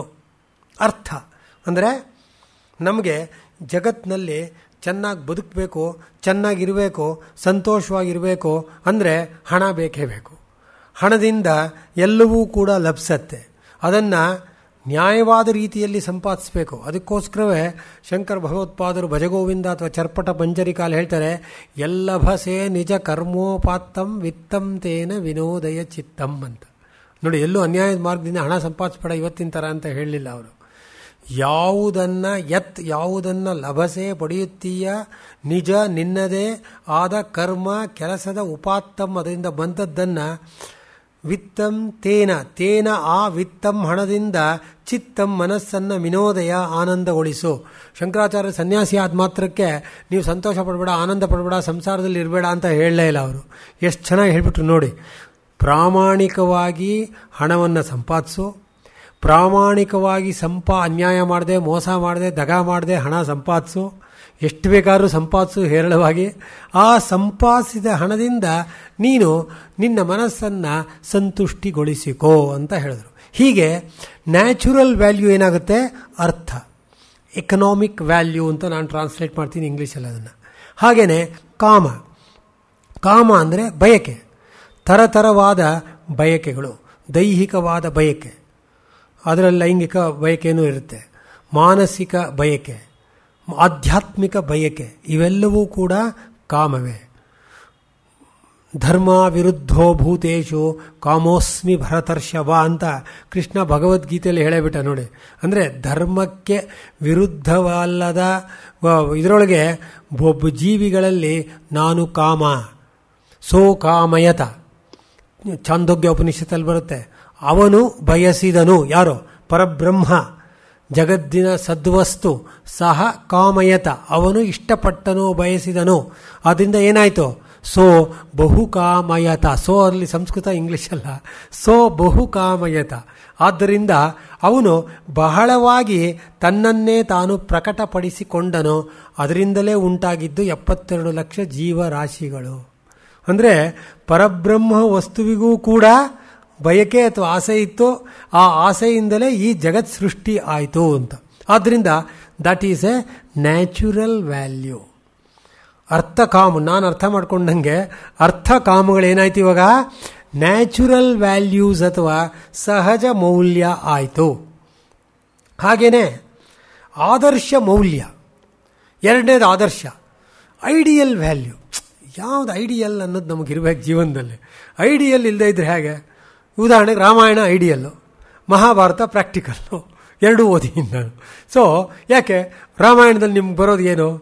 ಆದರ್ಶ ಪುತ್ರ, ಆದರ್ಶ ಮಗ, ಆದರ್ಶ ಸೊಸೆ, ಆದರ್ಶ ಸಹೋದರ, ಆದರ್ಶ ಪತ್ನಿ, ಆದರ್ಶ ಮಿತ್ರ, ಎಲ್ಲವೂ ಆದರ್ಶ ನೋಡಿ. ಹೌದಾ? ಉದಾಹರಣೆ ನಿಮಗೆಲ್ಲ ಗೊತ್ತಿದೆ, ಇಲ್ಲಿ ಸಾಕಷ್ಟು ರಾಮಾಯಣದ ಉಪನ್ಯಾಸಗಳಾಗಿರೋದ್ರಿಂದ ನಾನು ಪ್ರಸ್ತಾಪ ಮಾಡಲ್ಲ, ತಮಗೆ ಗೊತ್ತೇ ಇದೆ ಅದು ಯಾರ್ಯಾರು ಅಂತ. ಹೀಗಾಗಿ ರಾಮಾಯಣ ಏನಾಗುತ್ತೆ, ನಮಗೆ ಒಂದು ಆದರ್ಶ ಕಾವ್ಯವಾಗತ್ತೆ. ಅಲ್ಲಿರೋದೆಲ್ಲ ಐಡಿಯಲಿಸ್ಟಿಕ್ ಆಗತ್ತೆ. ರಿಯಲಿಸ್ಟಿಕ್ಕು ಉಂಟು, ಆದರೆ ಮೋಸ್ಟ್ ಐಡಿಯಲಿಸ್ಟಿಕ್ ಹೇಳಿ ಸರ್ ಅಂದಾಗ ರಾಮಾಯಣ ಉದಾಹರಣೆ ಕೊಟ್ಬಿಡ್ಬೋದು. ಆದರೆ ಅದನ್ನು ನಮ್ಮ ಜೀವನದಲ್ಲಿ ಪರಿಪಾಲಿಸೋಕ್ಕೆ ಸಾಧ್ಯನಾ? ರಾಮಂತರ ನಾವು 14 ವರ್ಷ ಕಾಡ್ಗೆ ಹೋಗೋಕ್ಕೆ ಸಾಧ್ಯನಾ? ಏಕೆಂದರೆ ರಾಮೋ ದ್ವಿರ್ನಾಮಿ ಭಾಷತೆ ಅಂತ. ರಾಮ ಎರಡನೇ ಮಾತು ಆಡಲೇ ಇಲ್ವಂತೆ, ಸುಳ್ಳು ಎಂದೂ ಹೇಳಲಿಲ್ಲ ಅವನು ಎಂದೂ ಕೂಡ ಇದನ್ನು ಮಾಡಲೇ ಇಲ್ಲ ಅವನು. ಅಂದರೆ ಅಷ್ಟರ ಮಟ್ಟಿಗೆ ಅವನು ರಾಮ ಸತ್ಯವನ್ನು ಹೇಳ್ದ ಅಂತ. ಅಂಥ ರಾಮನನ್ನು ನಮ್ಮ ದಿನನಿತ್ಯದ ಜೀವನದಲ್ಲಿ ಅಳವಡಿಸ್ಕೊಳ್ಳೋಕೆ ಸಾಧ್ಯನಾ? ಅವನ ಗುಣಗಳನ್ನು ಪಾಲಿಸೋಕೆ ಸಾಧ್ಯನಾ? ಸ್ವಲ್ಪ ಕಷ್ಟನೇ. ರಾಮೋ ವಿಗ್ರಹವಾನ್ ಧರ್ಮ ಸಾಧು ಸತ್ಯ ಪರಾಕ್ರಮ ರಾಜ ಸರ್ವಸ್ಯ ಲೋಕಸ್ಯ ದೇವಾನಾಂ ಮಘವಾ ವಿವಾ ಅಂತ. ಯಾರು ಹೇಳೋದಿದನ್ನು? ಮಾರೀಚ ರಾವಣನಿಗೆ. ನೋಡಿ, ಮಾರೀಚ ರಾವಣನಿಗೆ ಹೇಳಿದ್ದು. ರಾವಣ ಬಂದು ನನಗೆ ಸಹಾಯ ಮಾಡೋ ಈ ಥರ ರಾವಣನ ಪತ್ನಿ ಸೀತೆಯನ್ನು ನಾನು ಅಪಹರಿಸ್ತೀನಿ ಎಂದಾಗ ಮಾರೀಚ ಈ ಶ್ಲೋಕವನ್ನು ಹೇಳ್ತಾನೆ. ವಿಗ್ರಹವಾನ್ ಧರ್ಮ, ಧರ್ಮವೇ ಮೂರ್ತಿವೆತ್ತ ಸ್ವರೂಪವನ್ನು ಉಳ್ಳದ್ದಾದಾಗ ರಾಮ ಆಗ್ಬಿಡ್ತಾನೆ. ಸಾಧು ಅವನು, ಸತ್ಯ ಪರಾಕ್ರಮ, ಸತ್ಯೇ ಪರಾಕ್ರಮ, ಸತ್ಯ ಪರಾಕ್ರಮ ಅಂತ. ಸತ್ಯವನ್ನು ಜೀವನದಲ್ಲಿ ಅಳವಡಿಸಿದವನು ಪರಾಕ್ರಮಶಾಲಿ, ಸತ್ಯ ಪರಾಕ್ರಮಿ. ರಾಜ ಸರ್ವಸ್ಯ ಲೋಕಸ್ಯ, ಅವನಿನ್ನೂ ರಾಜ ಆಗಿಲ್ಲ, ಹೌದಾನೆ. ಅದಕ್ಕೆ ಮುಂಚೆನೇ ಕೈಕೇಯಿಯಿಂದಾಗಿ ಅವನು ರಾಜ್ಯ ಬಿಡಬೇಕಾಯ್ತು. ಇನ್ನೂ ಬೆಳಗ್ಗೆ ಅಭಿಷೇಕ ಆಗಬೇಕಾಗಿತ್ತು, ಅಭಿಷೇಕ ಆಗಿಲ್ಲ, ಅಷ್ಟರೊಳಗೆ ಇಷ್ಟ ಆಗೋಯ್ತು. ಆದರೂ ಅವನು ಜಗತ್ತಿಗೆ ರಾಜ. ಹೇಗೆ ಅಂದರೆ ದೇವಾನಾಂ ಮಘವಾ ವಿವ, ದೇವತೆಗಳಿಗೆ ಇಂದ್ರ ಹೇಗೋ ಹಾಗೆ ರಾಮನೂ ಸಹ. ಸೊ ಇಂಥ ರಾಮನಿಂದ ನಾವು ಹಲವಾರು ಮೌಲ್ಯಗಳನ್ನು ಕಲಿತೀವಿ ಅಲ್ವೇ? ಈ ರೀತಿ ಬೇಕಾದಷ್ಟು ಆದರ್ಶಗಳು ನಮಗಿರುತ್ತೆ. ಉದಾಹರಣೆಗೆ ಮೋಕ್ಷ ಅನ್ನತಕ್ಕಂಥ ಒಂದು ಐಡಿಯಲಿಸ್ಟಿಕ್ ವ್ಯಾಲ್ಯೂ ಅದು. ಯಾಕೆಂದರೆ ಮೋಕ್ಷ ಪಡೆದವ್ರು ಯಾರೂ ಇಲ್ಲಿ ವಾಪಸ್ ಬಂದು ಗೋಖಲೆ ಇನ್ಸ್ಟಿಟ್ಯೂಟ್ ಆಫ್ ಪಬ್ಲಿಕ್ ಅಫೇರ್ಸಲ್ಲಿ ನಿಂತ್ಕೊಂಡು ನಂತರ ಭಾಷಣ ಮಾಡಿಲ್ಲ ಅಲ್ವಾ, ಅಥವಾ ಕೂತ್ಕೊಂಡು ನಿಮ್ಮ ಥರ ಯಾರೂ ಕೇಳಿಲ್ಲ. ಆದರೆ ಮೋಕ್ಷ ಇದೆ ಅಂತ ಗೊತ್ತಿದೆ ಎಲ್ರಿಗೂ. ಜೀವನ್ ಮರಣಗಳಿಂದ ಮುಕ್ತಿ, ಅಜ್ಞಾನದಿಂದ ಬಿಡುಗಡೆ, ಇಷ್ಟೇ ಮೋಕ್ಷ. ಆದರೆ ಇದನ್ನು ಪಡೆದವ್ರು ಯಾರು ಬಂದು ಹೇಳಿಲ್ಲ, ಪ್ರಸ್ತಾಪ ಮಾಡಿಲ್ಲ. ಆದ್ದರಿಂದ ಮೋಕ್ಷ ಏನಾಗುತ್ತೆ? It becomes an ideal value which we are suppose to perceive in our life and have such ideals. ಹೌದು ತಾನೆ? ಇದೇ ನೋಡಿ, ಅದಕ್ಕೆ ಮನುಸ್ಮೃತಿಲಿ ಮನು ಹೇಳ್ಬಿಡ್ತಾರೆ, ಪ್ರವೃತ್ತಿರೇಷ ಭೂತಾನಾಂ ನಿವೃತ್ತಿಸ್ತು ಮಹಾಫಲ ಅಂತ. ಸ್ಮೃತಿಗಳ ಬಗ್ಗೆ ಪ್ರಸ್ತಾಪ ಮಾಡಿದೆ ನಾನು. ನೋಡಿ, ಜೀವಿಗಳಿಗೆ 2 ಮಾರ್ಗ ಇದೆ, ಪ್ರವೃತ್ತಿ ಮಾರ್ಗ, ನಿವೃತ್ತಿ ಮಾರ್ಗ. ಪ್ರವೃತ್ತಿ ಮಾರ್ಗ ಅಂದರೆ ಯಾವುದು? ದಿನನಿತ್ಯದಲ್ಲಿ ನಾವು ಸಂಸಾರದಲ್ಲಿ ತೊಡಗಿ ಬ್ರಹ್ಮಚರ್ಯ, ಆಮೇಲೆ ವಿವಾಹ, ವಾನಪ್ರಸ್ಥ, ಸನ್ಯಾಸ ಇದನ್ನು ಫಾಲೋ ಮಾಡ್ತಕ್ಕಂಥದ್ದು ಪ್ರವೃತ್ತಿ ಮಾರ್ಗ. ಇದಕ್ಕೆ ಇದಕ್ಕೆ ಆಪೋಸಿಟ್ ಆಗಿರ್ತಕ್ಕಂಥದ್ದು ನಿವೃತ್ತಿ ಮಾರ್ಗ. ಯಾವುದು ಬೇಡ, ನೇರವಾಗಿ ಸನ್ಯಾಸಿ ಆಗ್ತೀನಿ ಅಂತ ಶಂಕರಾಚಾರ್ಯ ಥರ 8ನೇ ವರ್ಷದಲ್ಲಿ, ಅದು ಯಾವುದೋ ನಿವೃತ್ತಿ ಮಾರ್ಗ. ಪ್ರವೃತ್ತಿಯ ಮೂಲಕ ನಿವೃತ್ತಿಯನ್ನು ಹೊಂದಿದ್ದು ಮಧ್ವಾಚಾರ್ಯರು ಮತ್ತು ರಾಮಾನುಜಾಚಾರ್ಯರು. ಸೊ ಹೀಗೆ ಎಲ್ಲವೂ ಇದೆ, ಚೈತನ್ಯರು. ಹೀಗೆ ಪ್ರವೃತ್ತಿ ಮತ್ತು ನಿವೃತ್ತಿ 2 ಮಾರ್ಗಗಳಿಗೆ ಅವಕಾಶವಿದೆ. ಸಾಮಾನ್ಯವಾಗಿ ಜನರೆಲ್ಲರೂ ಕೂಡ ಪ್ರವೃತ್ತಿ ಮಾರ್ಗವನ್ನು ಹೊಂದುತ್ತಾರೆ ಹೊರತು ನಿವೃತ್ತಿ ಅಲ್ಲ. ಆದರೆ ನಿವೃತ್ತಿ ಮಾರ್ಗವು ಮಹಾಫಲವನ್ನು ಉಳ್ಳದ್ದು ಅಂತ ಮನುಸ್ಮೃತಿಯಲ್ಲಿ ಹೇಳ್ಬಿಡ್ತಾರೆ. ಇದ್ರ ಜೊತೆಗೆ ಇನ್ನೊಂದು ಸಾಧನ ಮೌಲ್ಯ ಅಂತ, ಇನ್ಸ್ಟ್ರುಮೆಂಟಲ್ ವ್ಯಾಲ್ಯೂ. ನಮಗೆ ಸುಖಕ್ಕೆ, ಸಂತೋಷಕ್ಕೆ, ದುಃಖಕ್ಕೆ, ಇನ್ಯಾವುದಕ್ಕೋ ಕಾರಣವಾಗಿರ್ತಕ್ಕಂಥದ್ದು ಯಾವುದೋ ಸಾಧನ ಮೌಲ್ಯ, ಇನ್ಸ್ಟ್ರುಮೆಂಟಲ್ ವ್ಯಾಲ್ಯೂ. ಯಾವುದು? ಉದಾಹರಣೆಗೆ ಇನ್ಸ್ಟ್ರುಮೆಂಟಲ್ ವ್ಯಾಲ್ಯೂ ಯಾವುದು ಅಂದರೆ ಅರ್ಥ, ಎಕನಾಮಿಕ್ ಪ್ರಾಸ್ಪಿರಿಟಿ, ಎಕನಾಮಿಕ್ ವ್ಯಾಲ್ಯೂ, ಇದೇ ಅರ್ಥ. ಇದರ ಮೂಲಕ ನಾವು ಹಲವಷ್ಟು ಇದನ್ನು ಸುಖ ಸಂತೋಷ ಭೋಗಗಳನ್ನು ಪಡಿತೀವಿ, ಆನಂದವನ್ನು ಹೊಂತೀವಿ. So it becomes an instrumental value ಅಲ್ವೇ? ಈಗ ನಾನು ಹಾಗೆ ಮಾತಾಡಿದರೆ ಬಹುಶಃ ನಿಮಗೆ ಕೇಳಿಸ್ತಾ ಇರಲಿಲ್ಲ. ಈ ಮೈಕ್ ಅಥವಾ ಧ್ವನಿವರ್ಧಕ ಅಂತಕ್ಕಂಥದ್ದು ನನಗೂ ನಿಮಗೂ ಇನ್ಸ್ಟ್ರುಮೆಂಟ್ ಆಗಿದೆ. ಹೀಗೆ ಇನ್ಸ್ಟ್ರುಮೆಂಟ್ ವ್ಯಾಲ್ಯೂನು ಬಹಳ ಮುಖ್ಯವಾದದ್ದು. ಅದೇ ರೀತಿಯಲ್ಲಿ ನೈತಿಕ ಮತ್ತು ಪ್ರಾಮಾಣಿಕವಾಗಿರ್ತಕ್ಕಂಥ ವ್ಯಾಲ್ಯೂ ಅಥವಾ ಮೌಲ್ಯ, ಅದು moral and righteous value. Moral value ಅಂತ ಇವತ್ತೇನು ಹೇಳ್ತೀವೋ ಅದು ನೈತಿಕ ಮೌಲ್ಯ. ಜೀವನದಲ್ಲಿ ನಾವು ಬಹಳ ನೈತಿಕವಾಗಿ ನಾವು ಜೀವನ ನಡೆಸಬೇಕು, ಭಾಳ ಚೆನ್ನಾಗಿ ಜೀವನವನ್ನು ಮಾಡಬೇಕು, ಮೋಸ ಅನ್ಯಾಯ ಎಲ್ಲ ಮಾಡಬೇಕು ಅಂತ ಹೇಳ್ಕೊತೀವಲ್ಲ, ಹಲವಾರು ನೈತಿಕ ಮೌಲ್ಯಗಳನ್ನ ಲಿಸ್ಟ್ ಮಾಡಿದ್ದೀವಲ್ಲ, ಅದೆಲ್ಲ ಇದರಲ್ಲಿ ಬರುತ್ತೆ. ಉದಾಹರಣೆಗೆ ಧರ್ಮ, ಇನ್ನು ಬೇಕಾಷ್ಟಿದೆ ಧರ್ಮ ಉದಾಹರಣೆಗೆ. ಅದೇ ರೀತಿಯಲ್ಲಿ ಆತ್ಯಂತಿಕವಾದ ಮೌಲ್ಯ, eternal value or absolute value. ನಿಮ್ಮ ಜೀವನದ ಉದ್ದೇಶ ಏನಪ್ಪ ಅಂತ ಯಾರನ್ನಾರು ಕೇಳಿ, ವಯಸ್ಸಾಗ್ತಾ ಆಗ್ತಾ ಬೇರೆ ವಯಸ್ಸಿನಲ್ಲಿ ಬೇರೆ ವ್ಯಾಲ್ಯೂಸ್ ಇರುತ್ತೆ, ಹೌದಾನೆ? ವ್ಯಾಲ್ಯೂಸ್ಗಳು ಆಗ್ತಾ ಬದಲಾಗ್ತಾ ಹೋಗುತ್ತೆ ಜೀವನದಲ್ಲಿ. ಆದರೆ ನಿಮ್ಮದು ಫೈನಲ್ ವ್ಯಾಲ್ಯೂ ಹೇಳ್ಬಿಡಿಪ್ಪ ಅಂದರೆ ಯಾರ ಕೈಲೂ ಹೇಳೋಕ್ಕಾಗಲ್ಲ. ಆದರೆ ಮೋಕ್ಷ ಅಂತ ಇಟ್ಕೊಳ್ಳಿ. ಮೋಕ್ಷ ಅನ್ನತಕ್ಕಂಥದ್ದು ಅಥವಾ ಚೆನ್ನಾಗಿ ಧಾರ್ಮಿಕನಾಗಿ ಜೀವನವನ್ನು ನಡೆಸ್ತಕ್ಕಂಥದ್ದು ಎಂಬುದು ಶಾಶ್ವತವಾದ ಒಂದು ಪರಮ ವ್ಯಾಲ್ಯೂ ಅಥವಾ ಮೌಲ್ಯ ಆಗತ್ತೆ. ಧರ್ಮ ಮತ್ತು ಮೋಕ್ಷ ಅರ್ಥಕಾಮಗಳಾಗಲ್ಲ, ಅದು ಟೆಂಪರರಿ, ಟ್ರಾನ್ಸಿಯೆಂಟ್, ಮೋಡಗಳ ಥರ ಹೋಗ್ತಾ ಇರುತ್ತೆ, ಬರ್ತಾ ಇರುತ್ತೆ. ಅದೇ ರೀತಿಯಲ್ಲಿ ಮಾನವೀಯ ಮೌಲ್ಯ, ಹ್ಯೂಮನ್ ವ್ಯಾಲ್ಯೂಸ್. ಈ ಹ್ಯೂಮನ್ ವ್ಯಾಲ್ಯೂಸ್ ಬಹಳ ಮುಖ್ಯವಾದದ್ದು. ಅಂದರೆ ಮನುಷ್ಯನಾಗಿ ನಾನು ಹುಟ್ಟಿದ ಮೇಲೆ, ಮನುಷ್ಯನಾಗಿ ಬದುಕಿರುವವರೆಗೂ ಒಂದಷ್ಟು ಮೌಲ್ಯಗಳನ್ನು ನನ್ನ ಜೀವನದಲ್ಲಿ ಪರಿಪಾಲಿಸ್ತೀನಿ ಅಂತ ನಮಗೆ ನಾವೇ ಅಂದ್ಕೊಳ್ತೀವಿ. ಅಥವಾ ನಮ್ಮ ಹಿಂದಿನ ಹಿರಿಯರು, ಸಂತರು, ಸಜ್ಜನರು, ಸಾಧುಗಳು, ಋಷಿ ಮುನಿಗಳು, ಚಿಂತಕರೆಲ್ಲ ಹೇಳಿದಾರಲ್ಲ, ಅದನ್ನು ನಾವು ಜೀವನದಲ್ಲಿ ಅನುಷ್ಠಾನಗೊಳಿಸಿದ್ರೆ ಅದೇನಾಗುತ್ತೆ? ಮಾನವೀಯ ಮೌಲ್ಯಗಳಾಗುತ್ತೆ. ಹ್ಯೂಮನ್ ವ್ಯಾಲ್ಯೂಸ್, ಮಾನವೀಯ ಮೌಲ್ಯಗಳು. ಅದರಲ್ಲಿ ಬೇಕಾದಷ್ಟು ಬರುತ್ತೆ. ಮುಖ್ಯವಾದದ್ದು ಒಂದು 18-20 ಲಿಸ್ಟ್ ಮಾಡಿದ್ದೀನಿ, ಅದರಲ್ಲಿ ಒಂದು 8-10 ಇವತ್ತಂತೂ ತಿಳಿಸ್ತೀನಿ ನಿಮಗೆ. ಮಾನವೀಯ ಮೌಲ್ಯಗಳು: ದಯೆ, ಅನುಕಂಪ, ಅಕಾರ್ಪಣ್ಯ, ಅದೇ ರೀತಿ ದಾನ ಮುಂತಾದವು. ಹಾಗೆಯೇ ವಿಶ್ವ ಮೌಲ್ಯ, ಕಾಸ್ಮಿಕ್ ವ್ಯಾಲ್ಯೂ ಅಥವಾ ವಿಶ್ವ ಮೌಲ್ಯ, ಇಡೀ ಜಗತ್ತನ್ನು ನಿಯಂತ್ರಿಸಿರ್ತಕ್ಕಂಥದ್ದು, ಇಡೀ ಜಗತ್ತಿನ ಚರಾಚರ ವಸ್ತುಗಳ ಒಂದು ನಿಯಮಕ್ಕೆ, ಸಂಚಾರಕ್ಕೆ, ವ್ಯವಸ್ಥೆಗೆ ಒಳಪಟ್ಟಿರ್ತಕ್ಕಂಥದ್ದು ಒಂದು ಕಾಸ್ಮಿಕ್ ವ್ಯಾಲ್ಯೂ. ಅದ್ಯಾವುದು? ಋತವೇ ಕಾಸ್ಮಿಕ್ ವ್ಯಾಲ್ಯೂ. ಋತದಂಥ ಒಂದು ಕಾನ್ಸೆಪ್ಟ್ ನಮ್ಮ ಋಷಿಮುನಿಗಳು ಕೊಟ್ಟರಲ್ಲ, ಹ್ಯಾಟ್ಸ್ ಆಫ್ ಟು ದೆಮ್. ಈ ಥರ ಕಾನ್ಸೆಪ್ಟು ನಾನು ಬೇರೆ ಏನೋ ಕುತೂಹಲಕ್ಕೆ ಬೇರೆ ಧರ್ಮಗಳಲ್ಲಿ, ಫಿಲಾಸಫಿಲಿ ಇರೋದೆಲ್ಲ ಓದಿದ್ದೀನಿ. ಆದರೆ ಋತದಂಥ ಕಾನ್ಸೆಪ್ಟು ಜಗತ್ತಿನಲ್ಲಿ ಕೊಟ್ಟಿದ್ದು ನಮ್ಮ ಋಷಿ ಮುನಿಗಳೇ. ಇಡೀ ಜಗತ್ತನ್ನು ನಿಯಂತ್ರಿಸ್ತಕ್ಕಂಥದ್ದು ಟು ಫ್ಲೋ ಅಂತ, ಸಂಚರಿಸುವುದು, ಹರಿಯುವುದು, ನಿತ್ಯ ವಿನೂತನವಾಗಿ ನಿರಂತರವಾಗಿ ಗಂಗೆಯಂತೆ ಹರಿಯತಕ್ಕಂಥದ್ದು ಯಾವುದು? ಋತ. ಅದು ಕಾಸ್ಮಿಕ್ ವ್ಯಾಲ್ಯೂ ನೋಡಿ.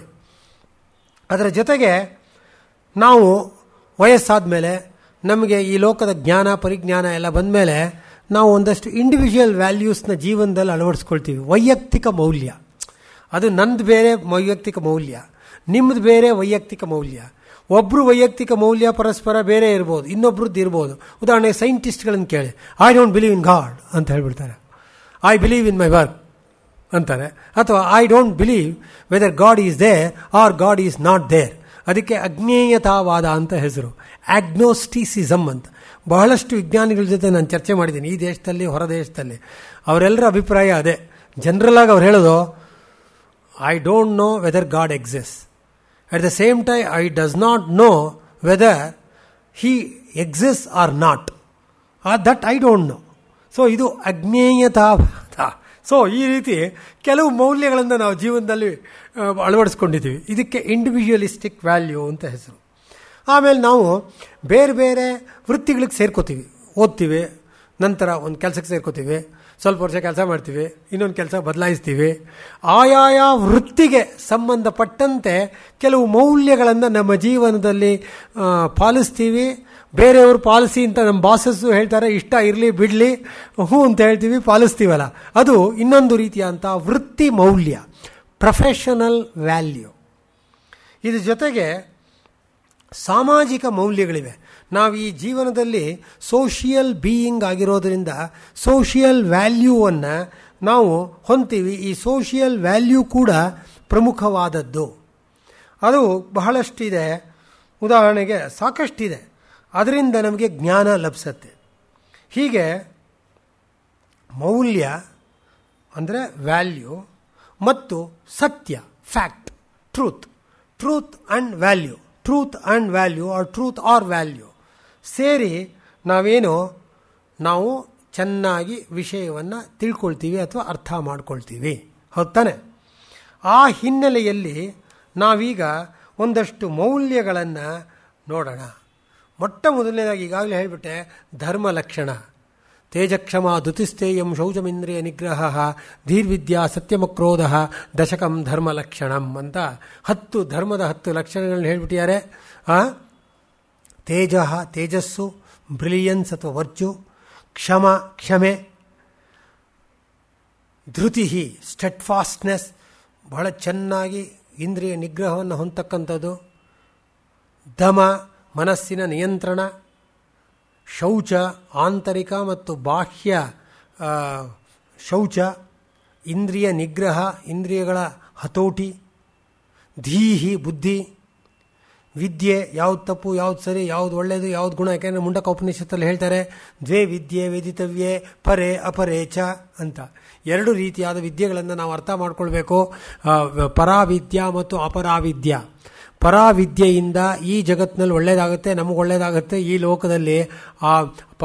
ಇದು ಅಪರಾವಿದ್ಯೆಯಿಂದ ಪರಾವಿದ್ಯೆಯನ್ನು ತಿಳಿದುಕೊಳ್ಳೋದ್ರ ಮೂಲಕ ನಾವು ಬ್ರಹ್ಮಜ್ಞಾನವನ್ನು ಹೊಂದುತ್ತೀವಿ. ಸೊ ಇದು ಯಾವುದ್ರ ಮೂಲಕ ತಿಳ್ಕೊತೀವಿ? ವಿದ್ಯಾ. ಸತ್ಯ, ಅಕ್ರೋಧ, ಕೋಪಗೊಳ್ಳದೇ ಇರೋದು. ಇದಿಷ್ಟು ಧರ್ಮದ ಲಕ್ಷಣ ಅಂತ ಹೇಳ್ಬಿಟ್ರು ನೋಡಿ. ಈ 10 ನಾವು ಜೀವನದಲ್ಲಿ ಯಾರು ಅಳವಡಿಸ್ತಾರೋ, ಅರ್ಥ ಮಾಡ್ಕೊಳ್ತಾರೋ, ಜೀವನದಲ್ಲಿ ಅನುಷ್ಠಾನಗೊಳಿಸ್ತಾರೋ ಅವರೇ ಧಾರ್ಮಿಕ ವ್ಯಕ್ತಿ. ಸುಮ್ಮನೆ ದುಡ್ಡು ತಮ್ಮತ್ರಿದೆ ಅಂತ ಹೇಳಿ ದಾನ ಮಾಡೋರಲ್ಲ. ಈ 10 ಕೂಡ 10 ಗುಣಗಳನ್ನು ಜೀವನದಲ್ಲಿ ಪರಿಪಾಲಿಸೋರು ಧಾರ್ಮಿಕ ವ್ಯಕ್ತಿ ಆಗ್ತಾರೆ. ಇದು ಬೃಹದಾರಣ್ಯ ಉಪನಿಷತ್ನಲ್ಲಿ ಹೇಳ್ತಾರೆ ನೋಡಿ. ಕೋಪಗೊಳ್ಳದೇ ಇರೋದು, ಸಂತೋಷದಿಂದ ಇರೋದು, ರೋಷವನ್ನು ವ್ಯಕ್ತಪಡಿಸದೇ ಇರೋದು, ಲೋಭಿತನ ಹೊಂದೇ ಇರೋದು, ಮೋಹ ಇಲ್ಲದೆ ಇರೋದು, ಪೊಳ್ಳು ಜಂಬವನ್ನು ಹೊಂದದೇ ಇರೋದು, ಬೇರೆಯವ್ರಿಗೆ ಮೋಸ ಮಾಡದೇ ಇರೋದು, ಅತಿಯಾದ ಆಸೆ ಇಲ್ಲದೆ ಇರೋದು, ಅತಿ ಜಿಪುಣತನ ಇಲ್ಲದೆ ಇರೋದು, ಬೇರೆಯವ್ರ ಬಗ್ಗೆ ಹೊಟ್ಟೆ ಕಿಚ್ಚು ಪಡದೇ ಇರೋದು, ದಾನ ಮಾಡ್ತಕ್ಕಂಥ ಸ್ವಭಾವ, ತ್ಯಾಗವನ್ನು ಮಾಡೋದು, ಮೃದುವಾಗಿ ಇರ್ತಕ್ಕಂಥದ್ದು ಎಲ್ಲರ ವಿಷಯದಲ್ಲಿ. ಇಂದ್ರಿಯಗಳನ್ನು ಹತೋಟಿಯಲ್ಲಿಟ್ಕೊಂಡು ಜೀವನ ನಡೆಸ್ತಕ್ಕಂಥದ್ದು ಶಮದಮಗಳು. ಸಮಸ್ತ ಚರ ಅಚರ ಜೀವಿಗಳಲ್ಲಿ ವಿರೋಧವನ್ನು ಕಟ್ಕೊಳ್ಳದೆ ಇರೋದು, ಯೋಗವನ್ನು ಮಾಡೋದು, ಆರ್ಯನಾಗಿ ಬದುಕತಕ್ಕಂಥದ್ದು. ಇದು ಎಲ್ಲ ಜಗತ್ತಿನ ಎಲ್ಲ ಜೀವಿಗಳು ಅನುಸರಿಸ್ತಕ್ಕಂತಹ ಮೌಲ್ಯಗಳಾಗಿದೆ ಅಂತ ಹೇಳಿಬಿಟ್ಟು ಬೃಹದಾರಣ್ಯಕೋಪನಿಷತ್ತು ಆಮೇಲೆ ಆಪಸ್ತಂಭ ಧರ್ಮಸೂತ್ರದಲ್ಲಿ ಹೇಳಿಬಿಡ್ತಾರೆ. ಇದಿಷ್ಟನ್ನು ಅನುಸರಿಸೋದ್ರಿಂದ ಏನಾಗುತ್ತೆ, ಎಲ್ಲ ಆಶ್ರಮದವರು ಅನುಸರಿಸ್ಬೋದು ಇದನ್ನು ಅಂತ ಹೇಳ್ತಾರೆ ನೋಡಿ. ಸರ್ವಾಶ್ರಮ ಸಮಯ ಪದ, ಎಲ್ಲ ಕಾಲದಲ್ಲೂ ಇದನ್ನು ಅನುಸರಿಸ್ಬೋದಂತೆ. ಅದಕ್ಕೆ ಹೇಳ್ತಾರೆ ಪಾರಸ್ಕರ ಗೃಹ್ಯ ಸೂತ್ರದಲ್ಲಿ ಹೇಳ್ತಾರೆ, ಯತ್ ಸತ್ಯಂ ತತ್ ದೃಶ್ಯತಾಂ. ಯಾವುದು ಸತ್ಯವೋ ಅದು ಕಣ್ಣಿಗೆ ಗೋಚರವಾಗತ್ತೆ. ಆದ್ದರಿಂದ ನೀವು ಅದನ್ನೇ ಪರಿಪಾಲಿಸಿ. ಕಾತ್ಯಾಯನ ಗೃಹ್ಯ ಸೂತ್ರ ಹೇಳುತ್ತೆ ಸತ್ಯವದನ ಮೇವವ. ನೀವು ಬರೀ ಫೇಸ್ ಪೌಡರು ಮುಂತಾದವುಗಳನ್ನು, ಕಾಸ್ಮೆಟಿಕ್ ಸಾಧನಗಳನ್ನು, ಪ್ರಸಾದನ ಸಾಮಗ್ರಿಗಳಿಂದ ಮುಖಾನ ಬೆಳಗಿಸ್ಬೇಡಿ. ಅದು ಸಾಯಂಕಾಲ ಆಗ್ತಿದ್ದಾಗೆ ಕ್ಷೀಣಿಸ್ಬಿಡುತ್ತೆ. ಸತ್ಯವೆಂಬ ವದನವನ್ನು ಹೊಂದಿ, ಸತ್ಯದ ಮುಖದಿಂದ ಪ್ರಕಾಶಿಸಿ, ಸತ್ಯವದನ ಮೇವವ ಅಂತ ನೋಡಿ. ಆದ್ದರಿಂದಲೇ ಸಣ್ಣ ಮಗುಗೆ ಉಪದೇಶ ಕೊಡ್ತಾ ಇದ್ದಾರೆ ಋಷಿಮುನಿಗಳು. ಹೇ ಮಗುವೆ, ನೀನು ತಾಯಿಯ ಹಾಲನ್ನು ಕುಡಿತಾ ಇರತಕ್ಕಂಥ ಸಂದರ್ಭದಲ್ಲಿ ಸತ್ಯವೆಂಬ ಹಾಲನ್ನು ಕುಡಿ, ಸತ್ಯಂ ಧಯ ಅಂತ ನೋಡಿ. ಹೇಗೆ ಹೇಳುತ್ತೆ ಬೃಹದಾರಣ್ಯಕೋಪನಿಷತ್ತು, ಸತ್ಯಂ ಧಯ. ಅದಕ್ಕೋಸ್ಕರ ಡಾಕ್ಟರ್ ಎಸ್ ರಾಧಾಕೃಷ್ಣನ್ ಕೂಡ ಹೇಳ್ತಾರೆ, it is better to follow one value in life than explaining 100 values. So 100 ಮೌಲ್ಯಗಳನ್ನು ನಾವು ತಿಳ್ಕೊಳ್ಳೋದಕ್ಕಿಂತ ಜೀವನ ಪೂರ್ತಿ ಒಂದು ಮೌಲ್ಯವನ್ನು ಅನುಸರಿಸೋದು ಸಾಕು ಅಂತ ಹೇಳ್ತಾರೆ. ಇದ್ರ ಜೊತೆಗೆ ಆಹಾರ ಧರ್ಮ ಕೂಡ ಇದೆ. ಆಹಾರ ಧರ್ಮ ಏನು ಅನ್ನೋದನ್ನು ನೋಡಿ. ಮತ್ತೆ ಆಪಸ್ತಂಭ ಧರ್ಮಸೂತ್ರ ಹೇಳುತ್ತೆ, ಕಾಮಾತ್ಮಾನಾಂ ಭಾರ್ಯಾಂ ಪುತ್ರಂ ಪೋಪುರುಂಧ್ಯಾನ್ನತ್ವೇವ ದಾಸಕರ್ಮಕರಂ. ಅಂದರೆ ಏನು ಅರ್ಥ? ಪಶ್ಚಾರ್ಥ ಹೇಳೋದ ಟೈಮ್ ಆಗ್ಬಿಡುತ್ತೆ ಅದಕ್ಕೆ.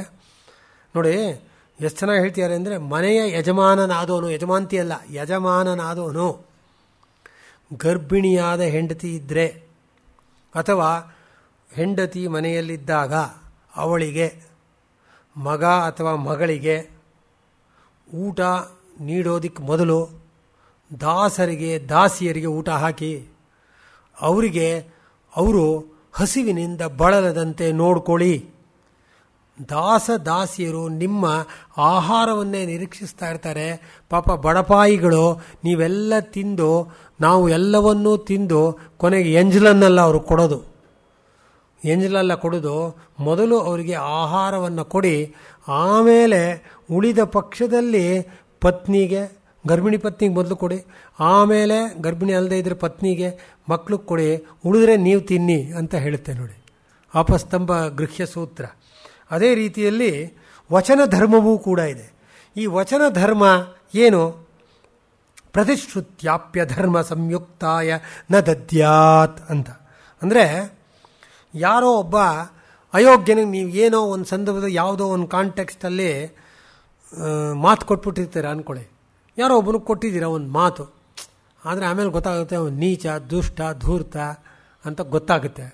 ಅಂಥ ಅಯೋಗ್ಯನಿಗೆ ಖಂಡಿತ ಸಹಾಯ ಮಾಡಬೇಡಿ ಅಂತ ಗೌತಮ ಸ್ಮೃತಿ ಹೇಳ್ತಾ ಇದೆ ನೋಡಿ. ಯಾಕೆ ಅಂದರೆ ಬೋಧಾಯನ ಧರ್ಮಸೂತ್ರದಲ್ಲಿ ಹೇಳ್ತಾರೆ, ಧರ್ಮದ ಲಕ್ಷಣ ಇದೆಯಲ್ಲ, ನಡಿಗೆ, ಅದು ಬಹಳ ಸೂಕ್ಷ್ಮವಾದದ್ದು.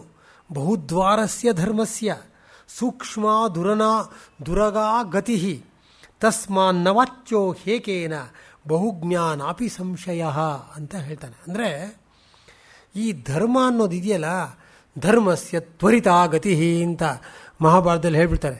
ಧರ್ಮದ ನಡವಳಿಕೆ ಬಹಳ ಸೂಕ್ಷ್ಮ, ಅದು ಯಾವ ರೀತಿಯಲ್ಲಿ ಯಾವ ವೇಗದಲ್ಲಿ ಸಂಚರಿಸುತ್ತೆ ಅಂತ ನಮಗೆ ಗೊತ್ತಿಲ್ಲ. ಅದಕ್ಕೋಸ್ಕರ ಈ ಧರ್ಮವನ್ನು ಅತಿ ಸೂಕ್ಷ್ಮವಾಗಿರೋದ್ರಿಂದ ನೀವು ಅದು ಸುಲಭವಾಗಿ ಬಹಳ ಜನರ ಅಭಿಪ್ರಾಯದ ಮೇಲೆ ತಿಳ್ಕೊಳ್ಬೇಕಾಗುತ್ತೆ, ಅರ್ಥ ಮಾಡ್ಕೊಳ್ಬೇಕಾಗುತ್ತೆ. ಅದರಲ್ಲಿ ಸಂದೇಹ ಇಲ್ಲ.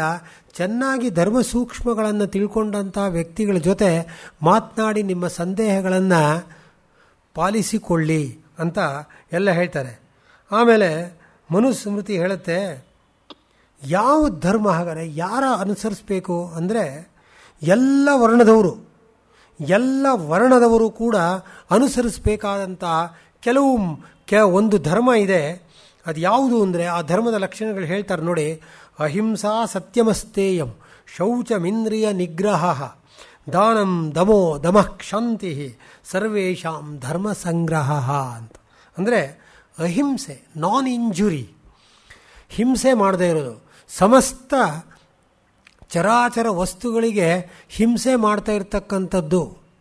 ಒಬ್ಬ ಮುನಿ ಏನು ಮಾಡ್ದ ಅಂದರೆ, ಮುನಿಯ ಮಗ ಹುಟ್ಟಿದ ಮೇಲೆ ಅವನು 1-2 ವರ್ಷ ಆದಾಗ ಅವನ ಆಶ್ರಮದ ಮುಂದೆ ನೊಣ ಹಾರ್ತಾ ಆಯಿತು. ಇವನು ಆ ನೊಣ ಹಿಡಿಯೋದು, ಸೂಜಿ ಇರ್ತಾರೆ ಅದರಿಂದ ಚುಚ್ಚೋದು, ಅದ್ರ ಕುತ್ತಿಗೆಗೆ ಚುಚ್ಚೋದು, ಅದು ವಿಲಿ ಒದ್ದಾಡೋದು ನೋಡಿ ಸಂತೋಷ ಪಡೋದು, ಹೀಗೆ ಮಾಡ್ತಿದ್ದ. ಕೊನೆಗೆ ತಪಸ್ಸು ಎಲ್ಲ ಮಾಡ್ದ, ಸತ್ತೋದ. ಆಮೇಲೆ ಮತ್ತೆ ಹುಟ್ಟಿದಾಗ ಅವನ ಕುತ್ತಿಗೆಯಲ್ಲಿ ಒಂದು ಸೂಜಿ ಇತ್ತು, ಹುಟ್ಟತಾನೇ ಇತ್ತು. ಕೊನೆಗೆ ತಾಯಿ ತಂದೆಯರು ಕೇಳಿದ್ರಂತೆ, ತಪಸ್ಸು ಮಾಡಿ ಯಮನನ್ನು ಕೇಳಿದಾಗ ಯಮ ಹೇಳಿದಂತೆ, ನೋಡಿ ಹಿಂದಿನ ಜನ್ಮದಲ್ಲಿ ಇವನು ಇಂಥ ಕೆಲಸ ಮಾಡಿದ್ದ, ಗೊತ್ತಿಲ್ಲದೇನೋ ಮಾಡ್ದ, ಅದಕ್ಕೆ ಇದು ಅನುಭವಿಸ್ತಾ ಇದ್ದಾನೆ ಅಂತ. ಆಗ ಋಷಿಮುನಿಗಳು ಹೇಳಿದ್ರಂತಲ್ಲ, ಪಾಪ ಅವನು ಸಣ್ಣ ಹುಡುಗ, ಅವನಿಗೆ ಆ ಕಾಲದಲ್ಲಿ ವಿವೇಕ ಇರಲಿಲ್ಲ, ಆದರೂ ಮಾಡಿದ್ನಲ್ಲ ಇದು ತಪ್ಪು, ದಯವಿಟ್ಟು ಕ್ಷಮಿಸ್ಬಿಡು ಅಂದಾಗ ಯಮ ಹೇಳಿದ್ನಂತೆ, ಆಗಲಿ 5 ವರ್ಷದವರೆಗೆ ಯಾವುದೇ ಮಕ್ಕಳು ಈ ಥರ ಅಪರಾಧದಲ್ಲಿ ತೊಡಗಿದ್ರೆ ಕ್ಷಮೆ ಇದೆ, ಆದರೆ 5 ದಾಟಿದ ಮೇಲೆ ಇಂಥದ್ದು ಮಾಡಬಾರ್ದು, ತಾಯಿ ತಂದೆಯರು ಬುದ್ಧಿವಾದ ಹೇಳಬೇಕು, ಜ್ಞಾನೋದಯ ಕೊಡಬೇಕು ಅಂತ ಹೇಳಿದ್ನಂತೆ. ಆ ಋಷಿ ಹೆಸರು ನನಗೆ ಈಗ ಮರ್ತು ಹೋಗಿದೆ, ಯಾಕೆಂದರೆ ವಯಸ್ಸಾಯಿತು ಅಂತ. ಕಥೆ ಜ್ಞಾಪಕ ಇದೆ ಅದು. ಮಾಂಡವ್ಯ, ಆಣಿ ಮಾಂಡವ್ಯ ಅಂತ. ಆಣಿ ಅಂದರೆ ನೋಡಿ, ನೀವು ಹೇಳಿದ್ರಿ ಧನ್ಯವಾದಗಳು. ಹಿಂದೆ ಪಾಠ ಮಾಡಿದ್ದೀನಿ, PUCಲಿತ್ತು.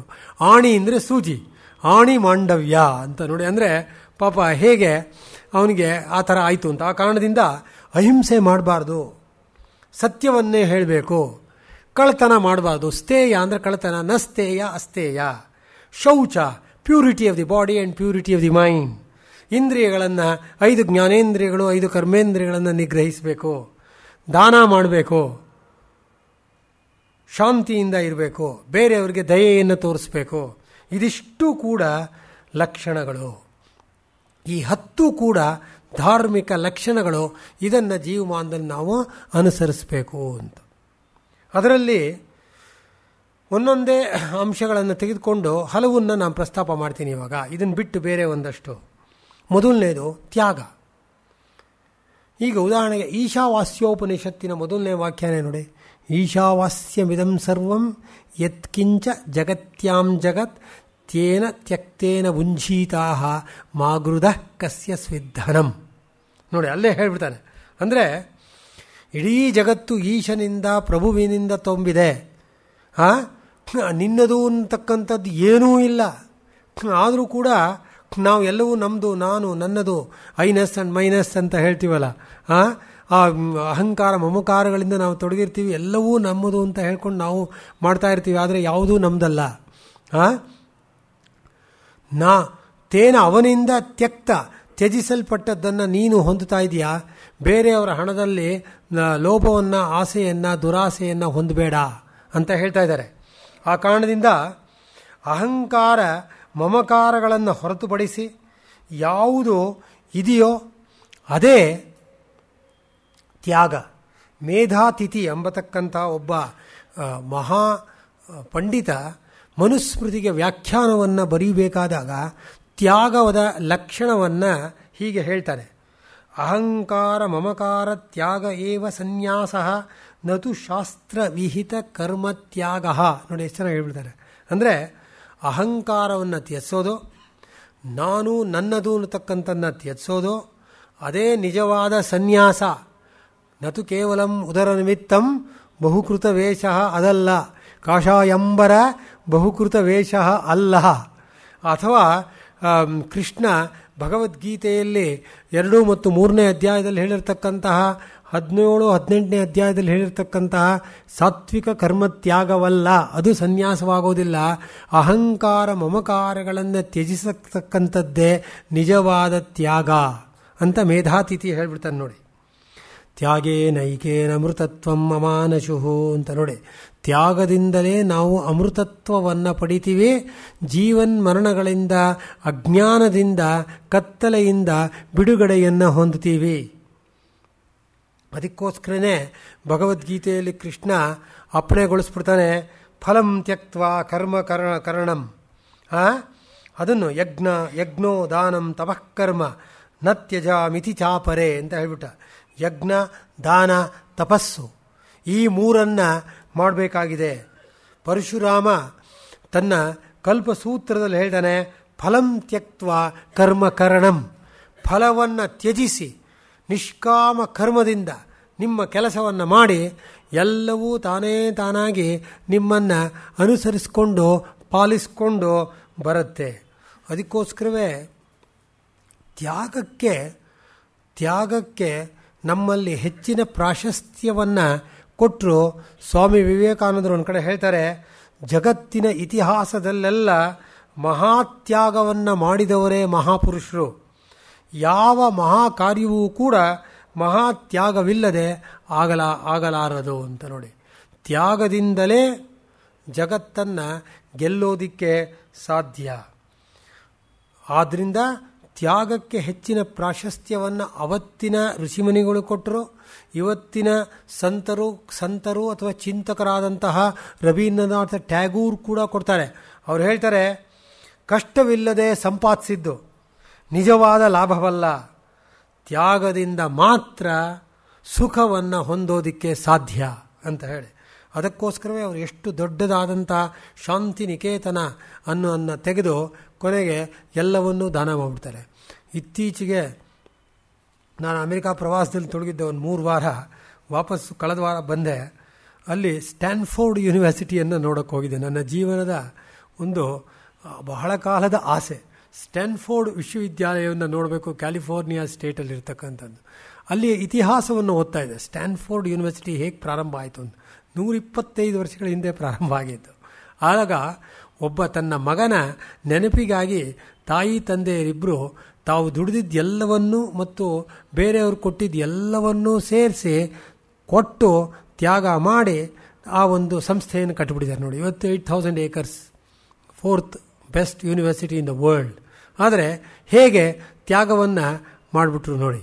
ಅಂದರೆ ತ್ಯಾಗಕ್ಕಿಂತ ಅತಿಶಯವಾದದ್ದಿಲ್ಲ ಅನ್ನೋಕ್ಕೊಂದು ಉದಾಹರಣೆಯನ್ನು ನಿಮಗೆ ಕೊಡ್ತಾ ಇದ್ದೀನಿ. ಆದ್ದರಿಂದಲೇ ಪಂಚ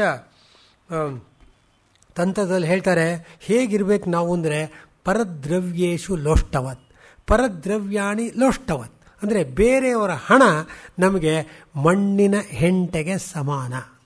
ಆ ರೀತಿಯಲ್ಲಿ ವರ್ತಿಸ್ಬೇಕಂತೆ.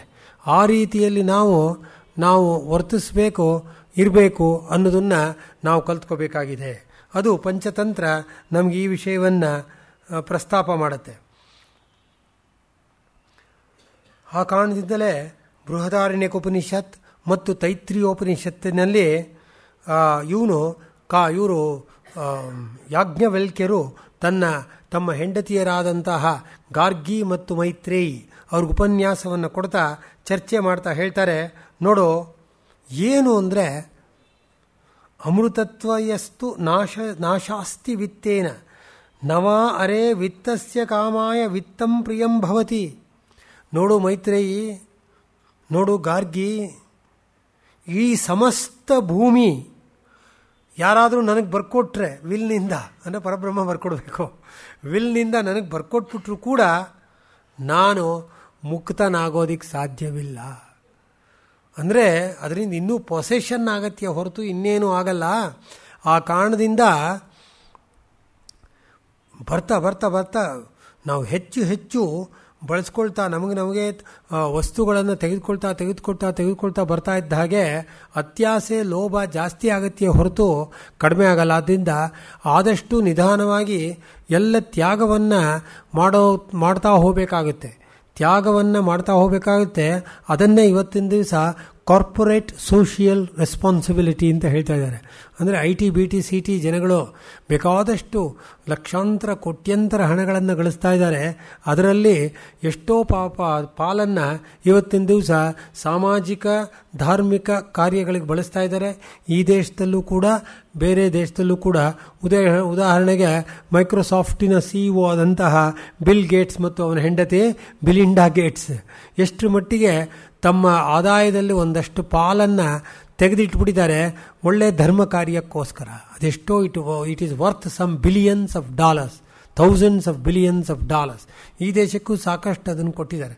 ಅದೇ ರೀತಿಯಲ್ಲಿ ಜಾನ್ ಟೆಂಪಲ್ಟನ್ ಫೌಂಡೇಶನ್, ಈ ದೇಶದ ಹಲವಷ್ಟು ಇವರು ಬೃಹತ್ ಉದ್ಯಮಿಗಳು, ಟಾಟಾ ಬಿರ್ಲಾ, ಗೋಯಂಕಾ, ಸಿಂಘಾನಿಯಾ, ಚಾಬ್ರಿಯಾ ಮುಂತಾದವರೆಲ್ಲರೂ ಕೂಡ, ಹೀಗೆ ಹಿಂದೂಜಾಸ್ ಮಹಾಜಿಪುಣರು ಆದರೂ ಕೂಡ ಎಷ್ಟೋ ಹಣವನ್ನು ಈ ದೇಶಕ್ಕೆ ಜಾಸ್ತಿ ಕೊಡಲಿಲ್ಲ, ಅಮೆರಿಕದಲ್ಲಿ ಸಾಕಷ್ಟು ಖರ್ಚು ಮಾಡಿದ್ದಾರೆ. ಹೀಗೆ ನಮ್ಮದೇ ಆದ ಪ್ರಾಮಾಣಿಕ ಇದರಿಂದ ಗಳಿಸಿದ್ರಲ್ಲೇ ಒಂದಷ್ಟು ದಾನ ಮಾಡಬೇಕು, ತ್ಯಾಗ ಮಾಡಬೇಕು ಅಂತ. ನೋಡಿ, ಕೇನೋಪನಿಷತ್ನಲ್ಲಿ ಒಂದು ಕಥೆ ಬರುತ್ತೆ, ಯಕ್ಷೋಪಾಖ್ಯಾನ. ಚಿಕ್ಕದಾಗ ಆ ಕಥೆಯನ್ನು ಹೇಳ್ಬಿಡ್ತೀನಿ.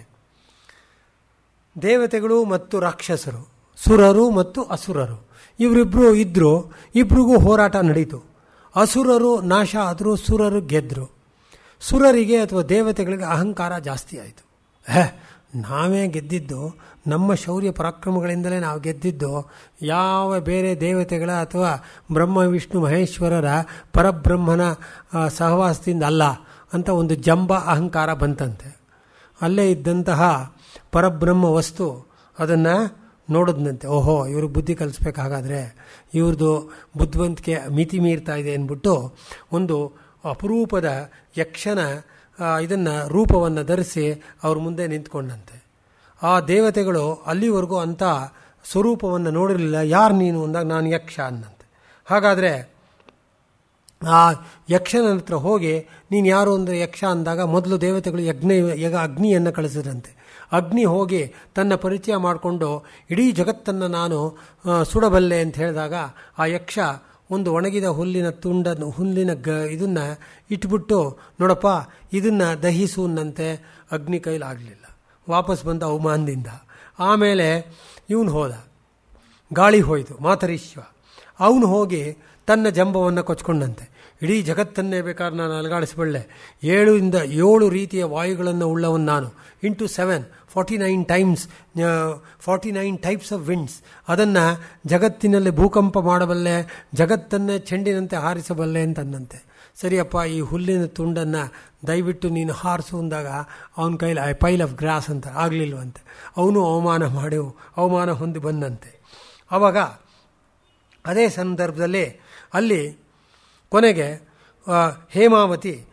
ಹೇಮಾವತಿ ಪಾರ್ವತಿ ಉಮಾದೇವಿಯಾಗಿ ಅಲ್ಲಿ ಬಂದು ನಿಂತ್ಕೊಂಡ್ಲಂತೆ. ಯಾರು ನೀನು ಅಂದಾಗ, ನೋಡಿ ನೀವೆಲ್ಲ ಇಷ್ಟೆಲ್ಲ ಇದನ್ನು ಜಂಬ ಪಟ್ರಿ, ಆದರೆ ಆ ಹುಲ್ಲನ್ನು ಕೂಡ ನಿಮ್ಮ ಕೈಲಿ ಹಾರ್ಸೋಕ್ಕಾಗಲಿಲ್ಲ. ಆ ಯಕ್ಷ ಯಾರು ಅಂತ ತಿಳ್ಕೊಂಡಿದ್ದೀರಾ? ಅವನೇ ಪರಬ್ರಹ್ಮ, ನನ್ನ ಗಂಡ, ಜಗತ್ತಿನ ಸದ್ವಸ್ತು. ಅವನ ಆ ಪರಬ್ರಹ್ಮನ ಸಹಾಯವಿಲ್ಲದೆ, ಅವನ ಕೃಪೆ ಇಲ್ಲದೆ, ಅನುಗ್ರಹವಿಲ್ಲದೆ ತೇನ ವಿನಃ ತೃಣಮಪಿ ನ ಚಲತಿ. ಆ ಕಾರಣದಿಂದ ಜಂಬ ಪಡಬೇಡಿ, ಅಹಂಕಾರ ಹೊಂದಬೇಡಿ ಅಂತಂದಾಗ ಅವರಿಗೆ ಗೊತ್ತಾಯ್ತಂತೆ. ಅವತ್ತಿನಿಂದ ಅವರು ಜಂಬ ಪಡೋದು ಬಿಟ್ಟು ಎಲ್ಲವನ್ನೂ ತ್ಯಾಗ ಮಾಡೋದಕ್ಕೆ ಬಯಸಿದ್ರಂತೆ. ಹೀಗೆ ತ್ಯಾಗ ಬಹಳ ದೊಡ್ಡದು. ನಂತರ ಬರತಕ್ಕಂಥದ್ದು ದಯೆ, ಕಂಪ್ಯಾಷನ್ ಅಥವಾ ಎಂಪ್ಯಾಥಿ ಅಂತೀವಿ. ಇಂಗ್ಲೀಷಲ್ಲಿ ಎಂಪ್ಯಾಥಿ ಅಂತಾರೆ. ದಯಾ ಸರ್ವೇಷು ಭೂತೇಷು ಕ್ಷಾಂತಿರನಸೂಯ ಶೌಚ ಮನಾಯಾಸ ಮಂಗಲಂ ಅಕಾರ್ಪಣ್ಯಂ ಅಸ್ಪೃಹೇತಿ ಅಂತ ಹೇಳಿಬಿಟ್ಟು ಆಪಸ್ತಂಭ ಗೃಹ್ಯಸೂತ್ರ ಮತ್ತು ಪತಂಜಲಿಯವರು ತಮ್ಮ ಯೋಗ ಸೂತ್ರಗಳಲ್ಲಿ ಹೇಳ್ಬಿಡ್ತಾರೆ. ಎಲ್ಲ ಜೀವಿಗಳಲ್ಲಿ ನಾವು ದಯೆ ಅಥವಾ ಅನುಕಂಪವನ್ನು ತೋರಬೇಕಂತೆ. ಈ ಕಂಪ್ಯಾಷನ್ ಬಗ್ಗೆ ಸ್ವಾಮಿ ವಿವೇಕಾನಂದರು ಬಹಳ ಚೆನ್ನಾಗಿ ಒಂದು ಲಕ್ಷಣವನ್ನು ಕೊಡ್ತಾರೆ. Compassion is that feeling which is aroused in us when we can put ourselves in the position of a sufferer and feel it in the same way ಅಂತ. ಏನು ಈ ಕರುಣೆ ಅಥವಾ ಎಂಪತಿ ಅಂದರೆ, ಯಾರೋ ಒಬ್ಬ ಕಡು ದರಿದ್ರ, ಅತ್ಯಂತ ದುರ್ಬಲ ದೀನ ವ್ಯಕ್ತಿ ನಮ್ಮ ಎದುರಿಗೆ ಬಂದಾಗ ನಮ್ಮ ಹೃದಯ ಅವನಿಗೇನೋ ಅವನ ವಿಷಯದಲ್ಲಿ ಮರುಕ ತೋರಿ ನಮ್ಮ ಜೋಬ್ನಲ್ಲಿರ್ತಕ್ಕಂಥ ಹಣವನ್ನು ಕೊಟ್ಟು ಅಲ್ಲಿಂದ ಸಾಗ ಹಾಕ್ತೀವಲ್ಲ, ಅದು ಕಂಪ್ಯಾಷನ್ ಅಲ್ವಂತೆ. It's a part of compassion. ನಿಜವಾದ ಕಂಪ್ಯಾಷನ್ ಏನು? ಆ ವ್ಯಕ್ತಿಯನ್ನು ಅಲ್ಲಿ ನೋಡಿದಾಗ, ಅಯ್ಯೋ, ಒಂದು ಪಕ್ಷ ಹಣೆ ಬರದಿಂದಾಗಿ ನಾನೇನಾದರೂ ಇಂಥ ಸ್ಥಿತಿ ಹೊಂದಿಬಿಟ್ರೆ ಮುಂದಿನ ಜನ್ಮದಲ್ಲಿ ಅಥವಾ ಈ ಜನ್ಮದ ಕೊನೆಯಲ್ಲಿ ಅನ್ಯಾಯಗಳನ್ನು ಮಾಡಿ ದ್ರೋಹವನ್ನು ಮಾಡಿಬಿಟ್ರೆ ಆಗ ನನ್ನ ಸ್ಥಿತಿ ಹೇಗಿರುತ್ತೆ ಅಂತ ನೀವು ಮನಸ್ಸಿನಲ್ಲಿ ಕಲ್ಪಿಸ್ಕೊಂಡಾಗ ಆ ವ್ಯಕ್ತಿಯ ಬಗ್ಗೆ ನಿಮ್ಮ ಹೃದಯ ಮೊಮ್ಮೂಲ ಮರುಗುತ್ತಲ್ಲ, ಅದೇ ಕಂಪ್ಯಾಷನ್ ಅಂತೆ. ಇಂಥ ಕಂಪ್ಯಾಷನ್ನನ್ನು ನೀವು ಹೊಂದಬೇಕಾಗಿದೆ. ಆ ಕಂಪ್ಯಾಷನಿಂದಲೇ ಸ್ವಾಮಿ ವಿವೇಕಾನಂದರು ಈ ಜಗತ್ತಿನ ಭಾರತೀಯ ಜನರಿಗೆ, ದೀನ ದುರ್ಬಲರಿಗೆ ಒಳ್ಳೇದು ಮಾಡಬೇಕು ಅನ್ನೋಕ್ಕೋಸ್ಕರ ಈ ದೇಶದಲ್ಲಿ ಹಣ ಇಲ್ಲದೇ ಇದ್ದಿದ್ದರಿಂದ ಅಮೆರಿಕಾಗೆ ಹೋಗಿ ಹೇರಳವಾದ ಹಣವನ್ನು ತಂದು ಆಶ್ರಮವನ್ನು ಸ್ಥಾಪಿಸಿ ತಮ್ಮ ಒಂದು ಹೃದಯ ವೈಶಾಲ್ಯವನ್ನು ಮೆರೆದ್ರು. ಇವತ್ತಿಗೂ ಅದು ನಡ್ಕೊಂಡು ಬರ್ತಾ ಇದೆ. ಸೊ ಇದು ದಯೆ ಅಂದರೆ, ದಯೆ ಅಥವಾ ಅನುಕಂಪ. ಆ ದಯೆಯ ಲಕ್ಷಣ ಹೇಗಿದೆ ಎನ್ನುವುದನ್ನು ಇದರೊಳಗೆ ಹರದತ್ತ ಅನ್ನೋನು ತನ್ನ ಮಿತಾಕ್ಷರ ಅನ್ನೋ ಗ್ರಂಥದಲ್ಲಿ ಅದನ್ನು ಪ್ರಸ್ತಾಪ ಮಾಡ್ತಾನೆ. ಆತ್ಮವತ್ ಸರ್ವಭೂತೇಷು ಯದ್ಹಿತಾಯ ಹಿತಾಯ ಚ ವರ್ತತೆ ಸತತಂ ಹೃಷ್ಟ ಕೃತ್ಸ್ನಾಂ ಹೇಷ ದಯಾ ಸ್ಮೃತ. ನೋಡಿ, ತನ್ನಂತೆ ಎಲ್ಲ ಚರಾಚರ ವಸ್ತುಗಳು ಇದೆ ಅಂತ ತಿಳ್ಕೊಂಡು ಅವುಗಳ ಹಿತಕ್ಕೋಸ್ಕರ ಶ್ರೇಯಸ್ಸನ್ನು ನಾವು ಹೊಂದಿ ಮಂಗಳಕರವಾದ ಕೆಲಸಗಳನ್ನು ಮಾಡ್ತಾ ಆನಂದವಾಗಿ ಸಂಪೂರ್ಣವಾದ ಮನಸ್ಸಿನಿಂದ ನಾವು ಇರ್ತೀವಲ್ಲ, ಅದೇ ನಿಜವಾದ ದಯೆ. ಇದೇ ಧರ್ಮದ ಲಕ್ಷಣವೂ ಕೂಡ. ಇದು ಧರ್ಮದ ಲಕ್ಷಣ. ಆದ್ದರಿಂದ ಈ ಧರ್ಮದ ಲಕ್ಷಣವನ್ನು ಬಹಳ ಚೆನ್ನಾಗಿ ಜಸ್ಟಿಸ್ ರಾಮ ಜೋಯಿಸ್ ಅವರು ತಮ್ಮ ಪುಸ್ತಕದಲ್ಲಿ ಪ್ರಸ್ತಾಪ ಮಾಡ್ತಾರೆ. ಧರ್ಮ ದ ಗ್ಲೋಬಲ್ ಎಥಿಕ್ ಅಂತ. ಅದರದ್ದು ಒಂದೆರಡು ಪ್ಯಾರಾಗ್ರಾಫ್ ಅಲ್ಲಿ ಇಲ್ಲಿ ಓದ್ಬಿಡ್ತೀನಿ, ಅರ್ಥ ಹೇಳಲ್ಲ, ಅವೆಲ್ಲ ಪ್ರಾಜ್ಞರು. Dharma has the power to prevent a man from committing an offence by acting as an antigen against the 6 enemies inherent in every man. ಕಾಮಕ್ರೋಧ ಲೋಭ ಮೋಹ ಮದ ಮಾತ್ಸರ್ಯ. These are the 6 internal enemies. It is preventive. Therefore, it can rightly be described as the 6th antigen for the mind which gives immunity against sinful thoughts arising on account of the instigation of one or more of the 6 inherent enemies or the Arishad Varga. ನೋಡಿ, ಅಂದರೆ ಧರ್ಮವನ್ನು ಎಷ್ಟು ಚೆನ್ನಾಗಿ ಅವರು ಪ್ರಸ್ತಾಪವನ್ನು ಮಾಡ್ತಾರೆ. ಮತ್ತೊಂದು ಕಡೆ ಅವರು ಹೇಳ್ತಾರೆ,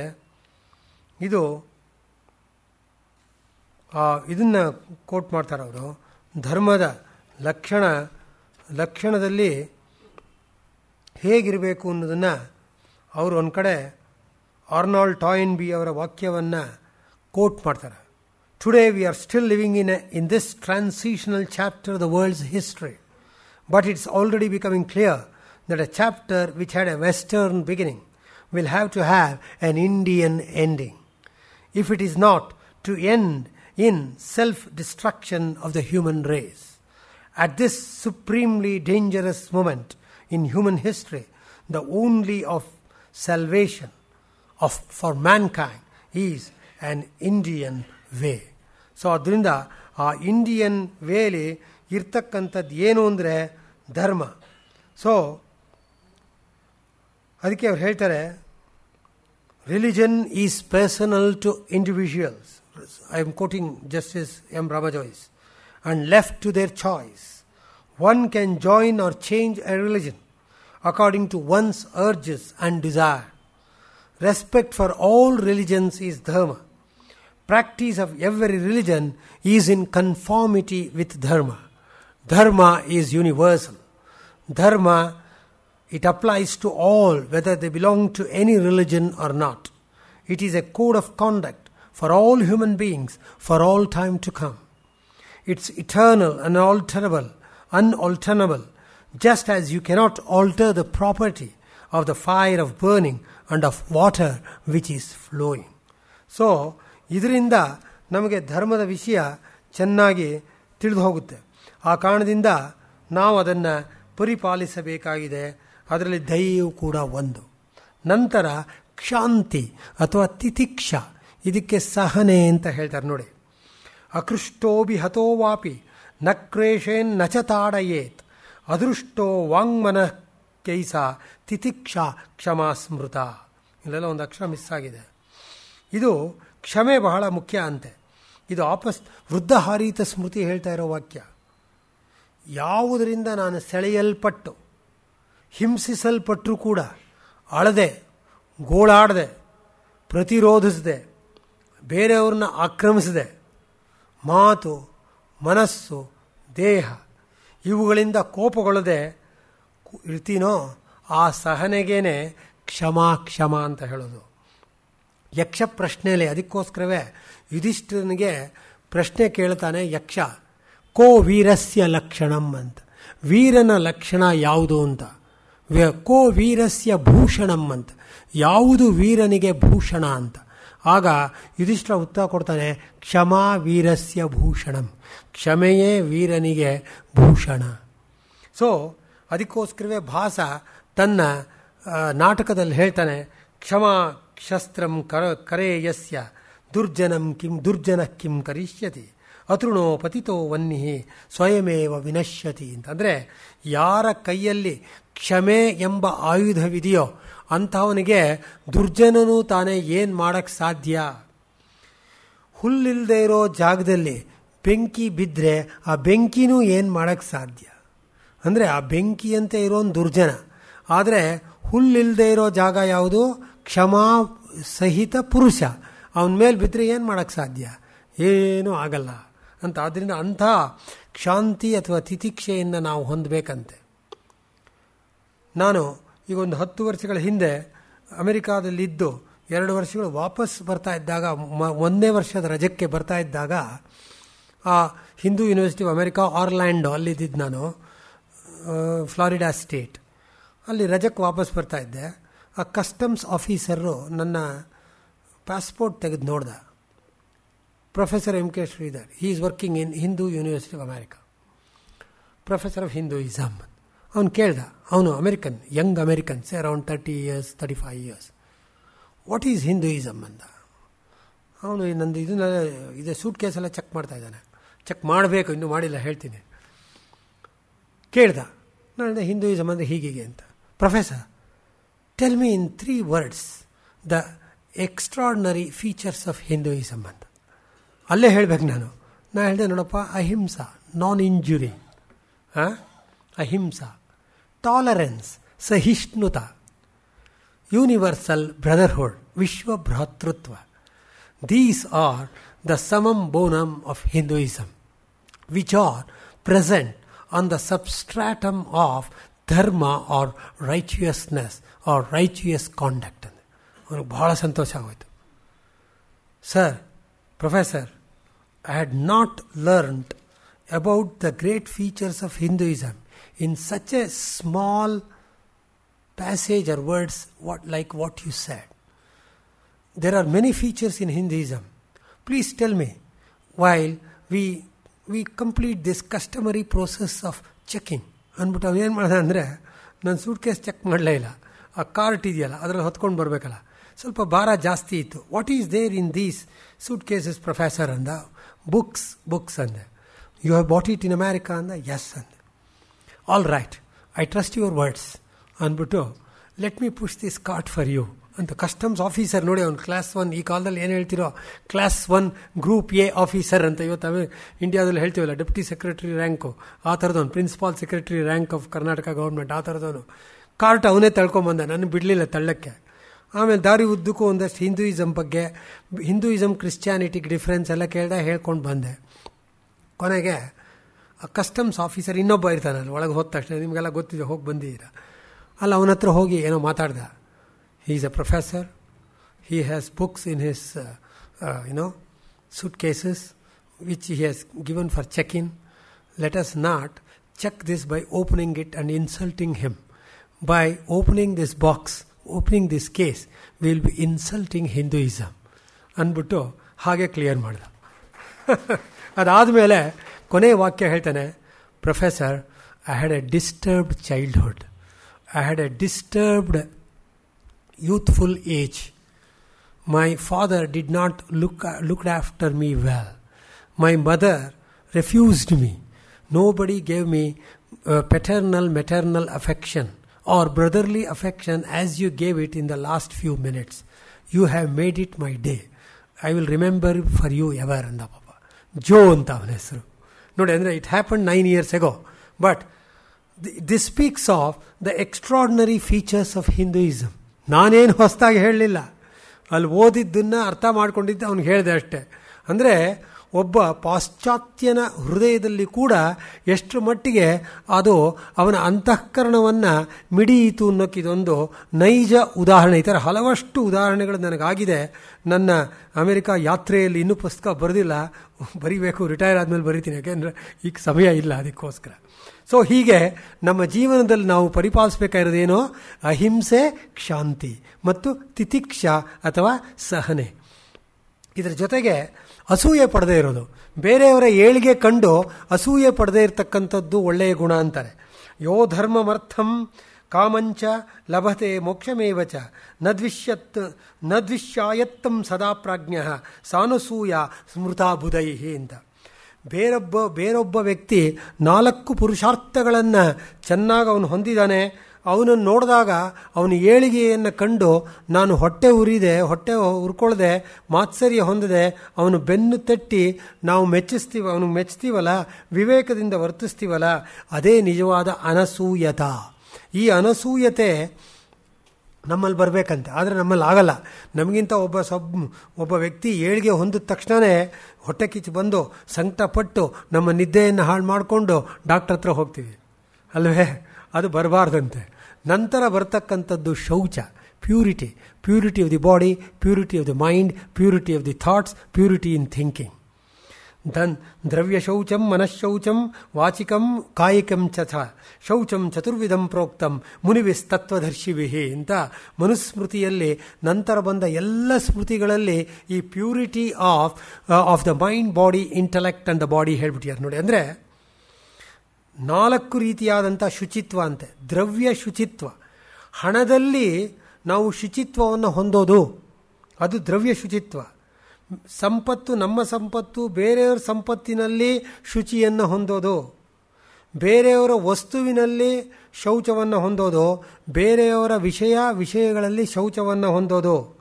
ಮನಸ್ಸು, ಮಾತು, ಶರೀರದಲ್ಲಿ ನಾವು ಶೌಚವನ್ನು ಹೊಂದಬೇಕಾಗಿದೆ. ಬೇರೆ ರೀತಿಯಾದಂಥ ಸ್ನಾನಗಳನ್ನು ಮಾಡೋದು, ಬೇರೆ ದೇಶಕ್ಕೆ ಹೋಗಿ ವಾಪಸ್ ಬಂದಾಗ ಗೋಮೂತ್ರವನ್ನು ಸೇವಿಸೋದು, ಅಥವಾ ಮಣ್ಣಿನ ಅಂದರೆ ಮಣ್ಣು, ವಾರಿ, ನೀರಿನ ಶೌಚವನ್ನು ಹೊಂದೋ ಶೌಚ ಅಲ್ವಂತೆ. ನಿಜವಾದ ಶೌಚವೆಂದರೆ ಇದೆ. ಇದು ಬಹಳ ಮುಖ್ಯ. ರಾಮಕೃಷ್ಣ ಪರಮಹಂಸರನ್ನ ಟೆಸ್ಟ್ ಮಾಡಬೇಕು ಅಂತ ಹೇಳಿಬಿಟ್ಟು ಅವರಿಲ್ಲದೆ ಇದ್ದಾಗ ಸ್ವಾಮಿ ವಿವೇಕಾನಂದರು ನಾಣ್ಯವನ್ನು ಅವ್ರ ಹಾಸಿಗೆ ಕೆಳಗೆ ಇಟ್ಟು ಕಿಟಕಿಯಿಂದ ನೋಡಿದ್ರೆ ಆ ರಾಮಕೃಷ್ಣ ಪರಮಹಂಸರು ಬಂದು ಕೂತ್ಕೊಂಡವರು ದಿಗ್ ಅಂತ ಹಾವು, ವಿಷಪೂರಿತವಾದ ಹಾವು ಎದ್ದ ರೀತಿಯಲ್ಲಿ ಹೆದರ್ಕೊಂಡು ಎದ್ಬಿಟ್ರಂತೆ. ಯಾಕೆ ಅಂದರೆ ಇಲ್ಲಿ ನನಗೆ ಸಂಕಟ ಆಗ್ತಾ ಇದೆ, ತೊಂದರೆ ಆಗ್ತಾ ಇದೆ, ಇಲ್ಲೇನೋ ಒಂದು ಫಾರಿನ್ ಆಬ್ಜೆಕ್ಟ್ ಇದೆ ಅಂತ. ಕೊನೆಗೆ ಅವನಿಗೆ ಕರೆಸಿ ನೋಡಿದಾಗ ಅಲ್ಲಿ ಕಾಯಿ ನಿತ್ತು ಅಂತ. ಅಷ್ಟರ ಮಟ್ಟಿಗೆ ಪರದ್ರವ್ಯಾಣಿ ಲೋಷ್ಟವತ್. ಬೇರೆಯವ್ರ ಹಣ ನಮಗೆ ಮಣ್ಣಿನ ಹೆಂಟೆಗೆ ಸಮಾನ. ಆದರೆ ಇವತ್ತು ನೋಡಿ, ಇವತ್ತಿನ ದಿವಸ ಅದೆಷ್ಟು ರೀತಿಯಾದ ಸ್ಕ್ಯಾಮ್ಗಳನ್ನು, ಹಗರಣಗಳನ್ನು ನಾವು ಜಗತ್ತಿನಲ್ಲಿ ನೋಡ್ತಾ ಇದ್ದೀವಿ. 2G scam, 3G scam, 1.44 lakh crores ಅಲ್ವೇ? HDW scandal, submarine scandal 8,000 crore, Bofors scandal 10,000 crore officially mentioned in the newspapers. ನಾನೇನು ಹೇಳ್ತಾ ಇಲ್ಲ ಹೊಸದಾಗಿ. ಆಮೇಲೆ big bull Harshad Mehta scam 850 crore. ಒಂದೇ ಎರಡೇ.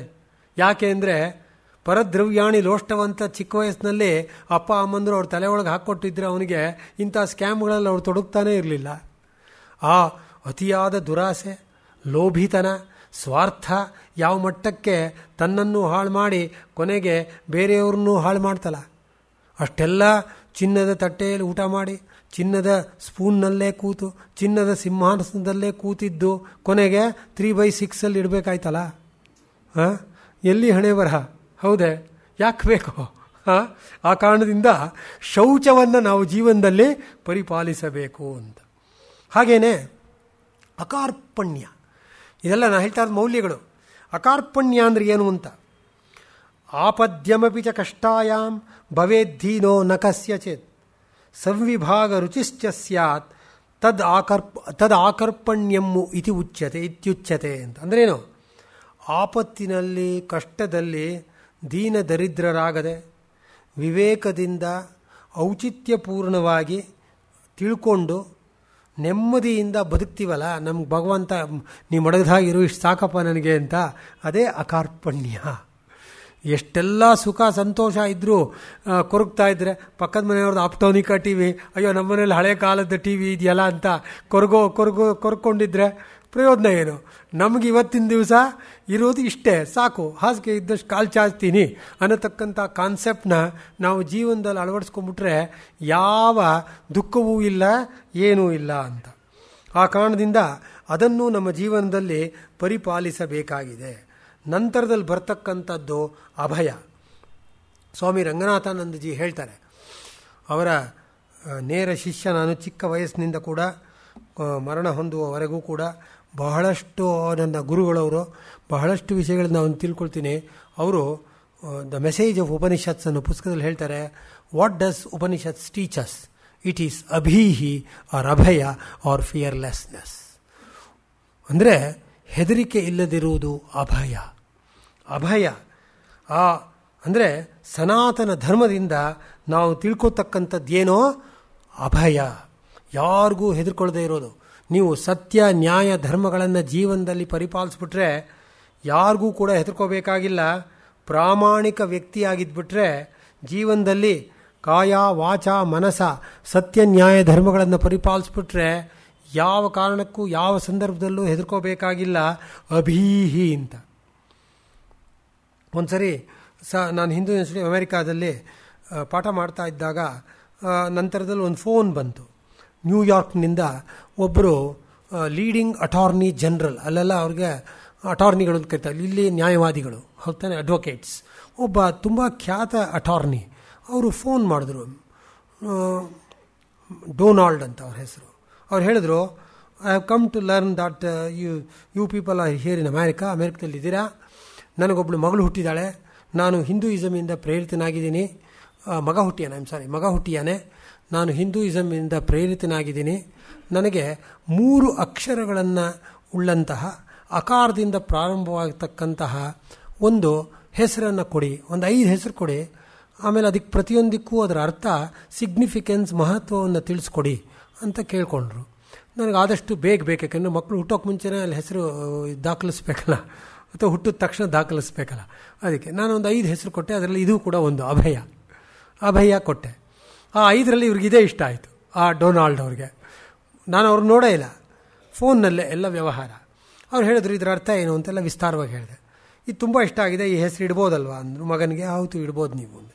ಸರಿ, ನೀವು ನಿಮ್ಮ ಸಮಯವನ್ನು ಖರ್ಚು ಮಾಡಿದ್ದೀರಾ, ನಿಮ್ಮ ಇದನ್ನು ಜ್ಞಾನವನ್ನು ವ್ಯಯಿಸಿದ್ದೀರಾ, ಪಾಂಡಿತ್ಯವನ್ನು ವ್ಯಯಿಸಿದ್ದೀರಾ, ನಿಮ್ಮ ಫೀಸ್ ಕೊಡಬೇಕು. ನಾವು ಅಡ್ವೊಕೇಟ್ ಜನರಲ್ಗಳು ಸಾಧಾರಣವಾಗಿ 85% ತೊಗೋತೀವಿ. ಯಾವುದೇ ಕೇಸ್ ತೊಗೊಂಡ್ರೆ $100 million ಮುಂಚೆ ಅವ್ರು ಕೇಸ್ ಹಾಕಲ್ಲ. ಮಿನಿಮಮ್ ಎಷ್ಟು? $100 million ಅಥವಾ $10 million ಈ ಥರ. ನನಗೆ ನೀವು ನಿಮ್ಮ ಸಮಯವನ್ನು ವ್ಯಯಿಸಿರೋದ್ರಿಂದ ಅದಕ್ಕೆ 6 to 8 months ತೊಗೋತಾರೆ ಕೇಸ್ ಬಿಲ್ಡಪ್ ಮಾಡೋಕ್ಕೆ. ನೀವು ಮಾಡಿರೋದ್ರಿಂದ ದಯವಿಟ್ಟು ನೀವು ಫೀಸ್ ಇಸ್ಕೋಬೇಕು. ನಾನು ಹೇಳಿ ನೋಡಿ, ಫೀಸ್ ನಾನು ತೊಗೊಳ್ಳೋದಿಲ್ಲ. ಹಿಂದೂ ಯೂನಿವರ್ಸಿಟಿ ಅಮೆರಿಕಾ ನನ್ನನ್ನು ಅಪಾಯಿಂಟ್ ಮಾಡಿದೆ, ಅವ್ರು ಸಂಬಳ ಕೊಡ್ತಾ ಇದ್ದಾರೆ $, ಅಷ್ಟು ಸಾಕು ನನಗೆ. No you should insist. I am insisting you, I have to pay something and return my sense of gratitude ಅಂದರು. ಇಲ್ಲ ಇಟ್ಸ್ ಓಕೆ. ಗ್ರ್ಯಾಟಿಟ್ಯೂಡ್ ಅಂದರೆ ನೀವು ನಮ್ಮ ದೇಶದ ಅಭಯ ಅನ್ನೋ ಪದ ನಿಮ್ಮ ಮಗನಿಗೆ ಇಟ್ಟಿದ್ದೀರಲ್ಲ, ಅದೇ sense of gratitude for all of us ಅಂದೆ. No you have to insist. ನಾನು ಹೇಳಿದೆ, ಇಲ್ಲ, you can't give me anything. It is not in my principle to accept such things as donations etcetera. If at all you force me so much, then you may send some donation to Hindu university of America ಅಂದೆ. ಅಷ್ಟೇ. ಅದಾದ 1 ವಾರಕ್ಕೆ $300 ಚೆಕ್ನ ಅವ್ರು ಕಳಿಸಿದ್ರು. ಹಿಂದೂ ಯೂನಿವರ್ಸಿಟಿಗೆ ಕಳಿಸ್ತಾರೆ. ಯಾಕೆ ಹೇಳಿದೆ ಅಂದರೆ, ಆ ಅಭಯ ಅನ್ನೋ ಪದ ಅಷ್ಟು ಪ್ರಭಾವವನ್ನು ಬೀರ್ತು ಅವ್ರ ಮೇಲೆ ಅಂತ. ನೋಡಿ ಹಾಗೆ. ಅದೇ ರೀತಿಯಲ್ಲಿ ದಮ ಅಂದರೆ ಇಂದ್ರಿಯ ನಿಗ್ರಹ, controlling of the sense organ. 5 ಜ್ಞಾನೇಂದ್ರಿಯಗಳು, 5 ಕರ್ಮೇಂದ್ರಿಯಗಳು. ಇವುಗಳ ನಿಯಂತ್ರಣವನ್ನು ನಾವು ಹೊಂದಬೇಕಾಗಿದೆ. ಅದು ಮತ್ತು ಮನಸ್ಸು ಮತ್ತು ಅಹಂಕಾರಗಳ ಮೇಲೆ ನಿಯಂತ್ರಣವನ್ನು ಹೊಂದಬೇಕು.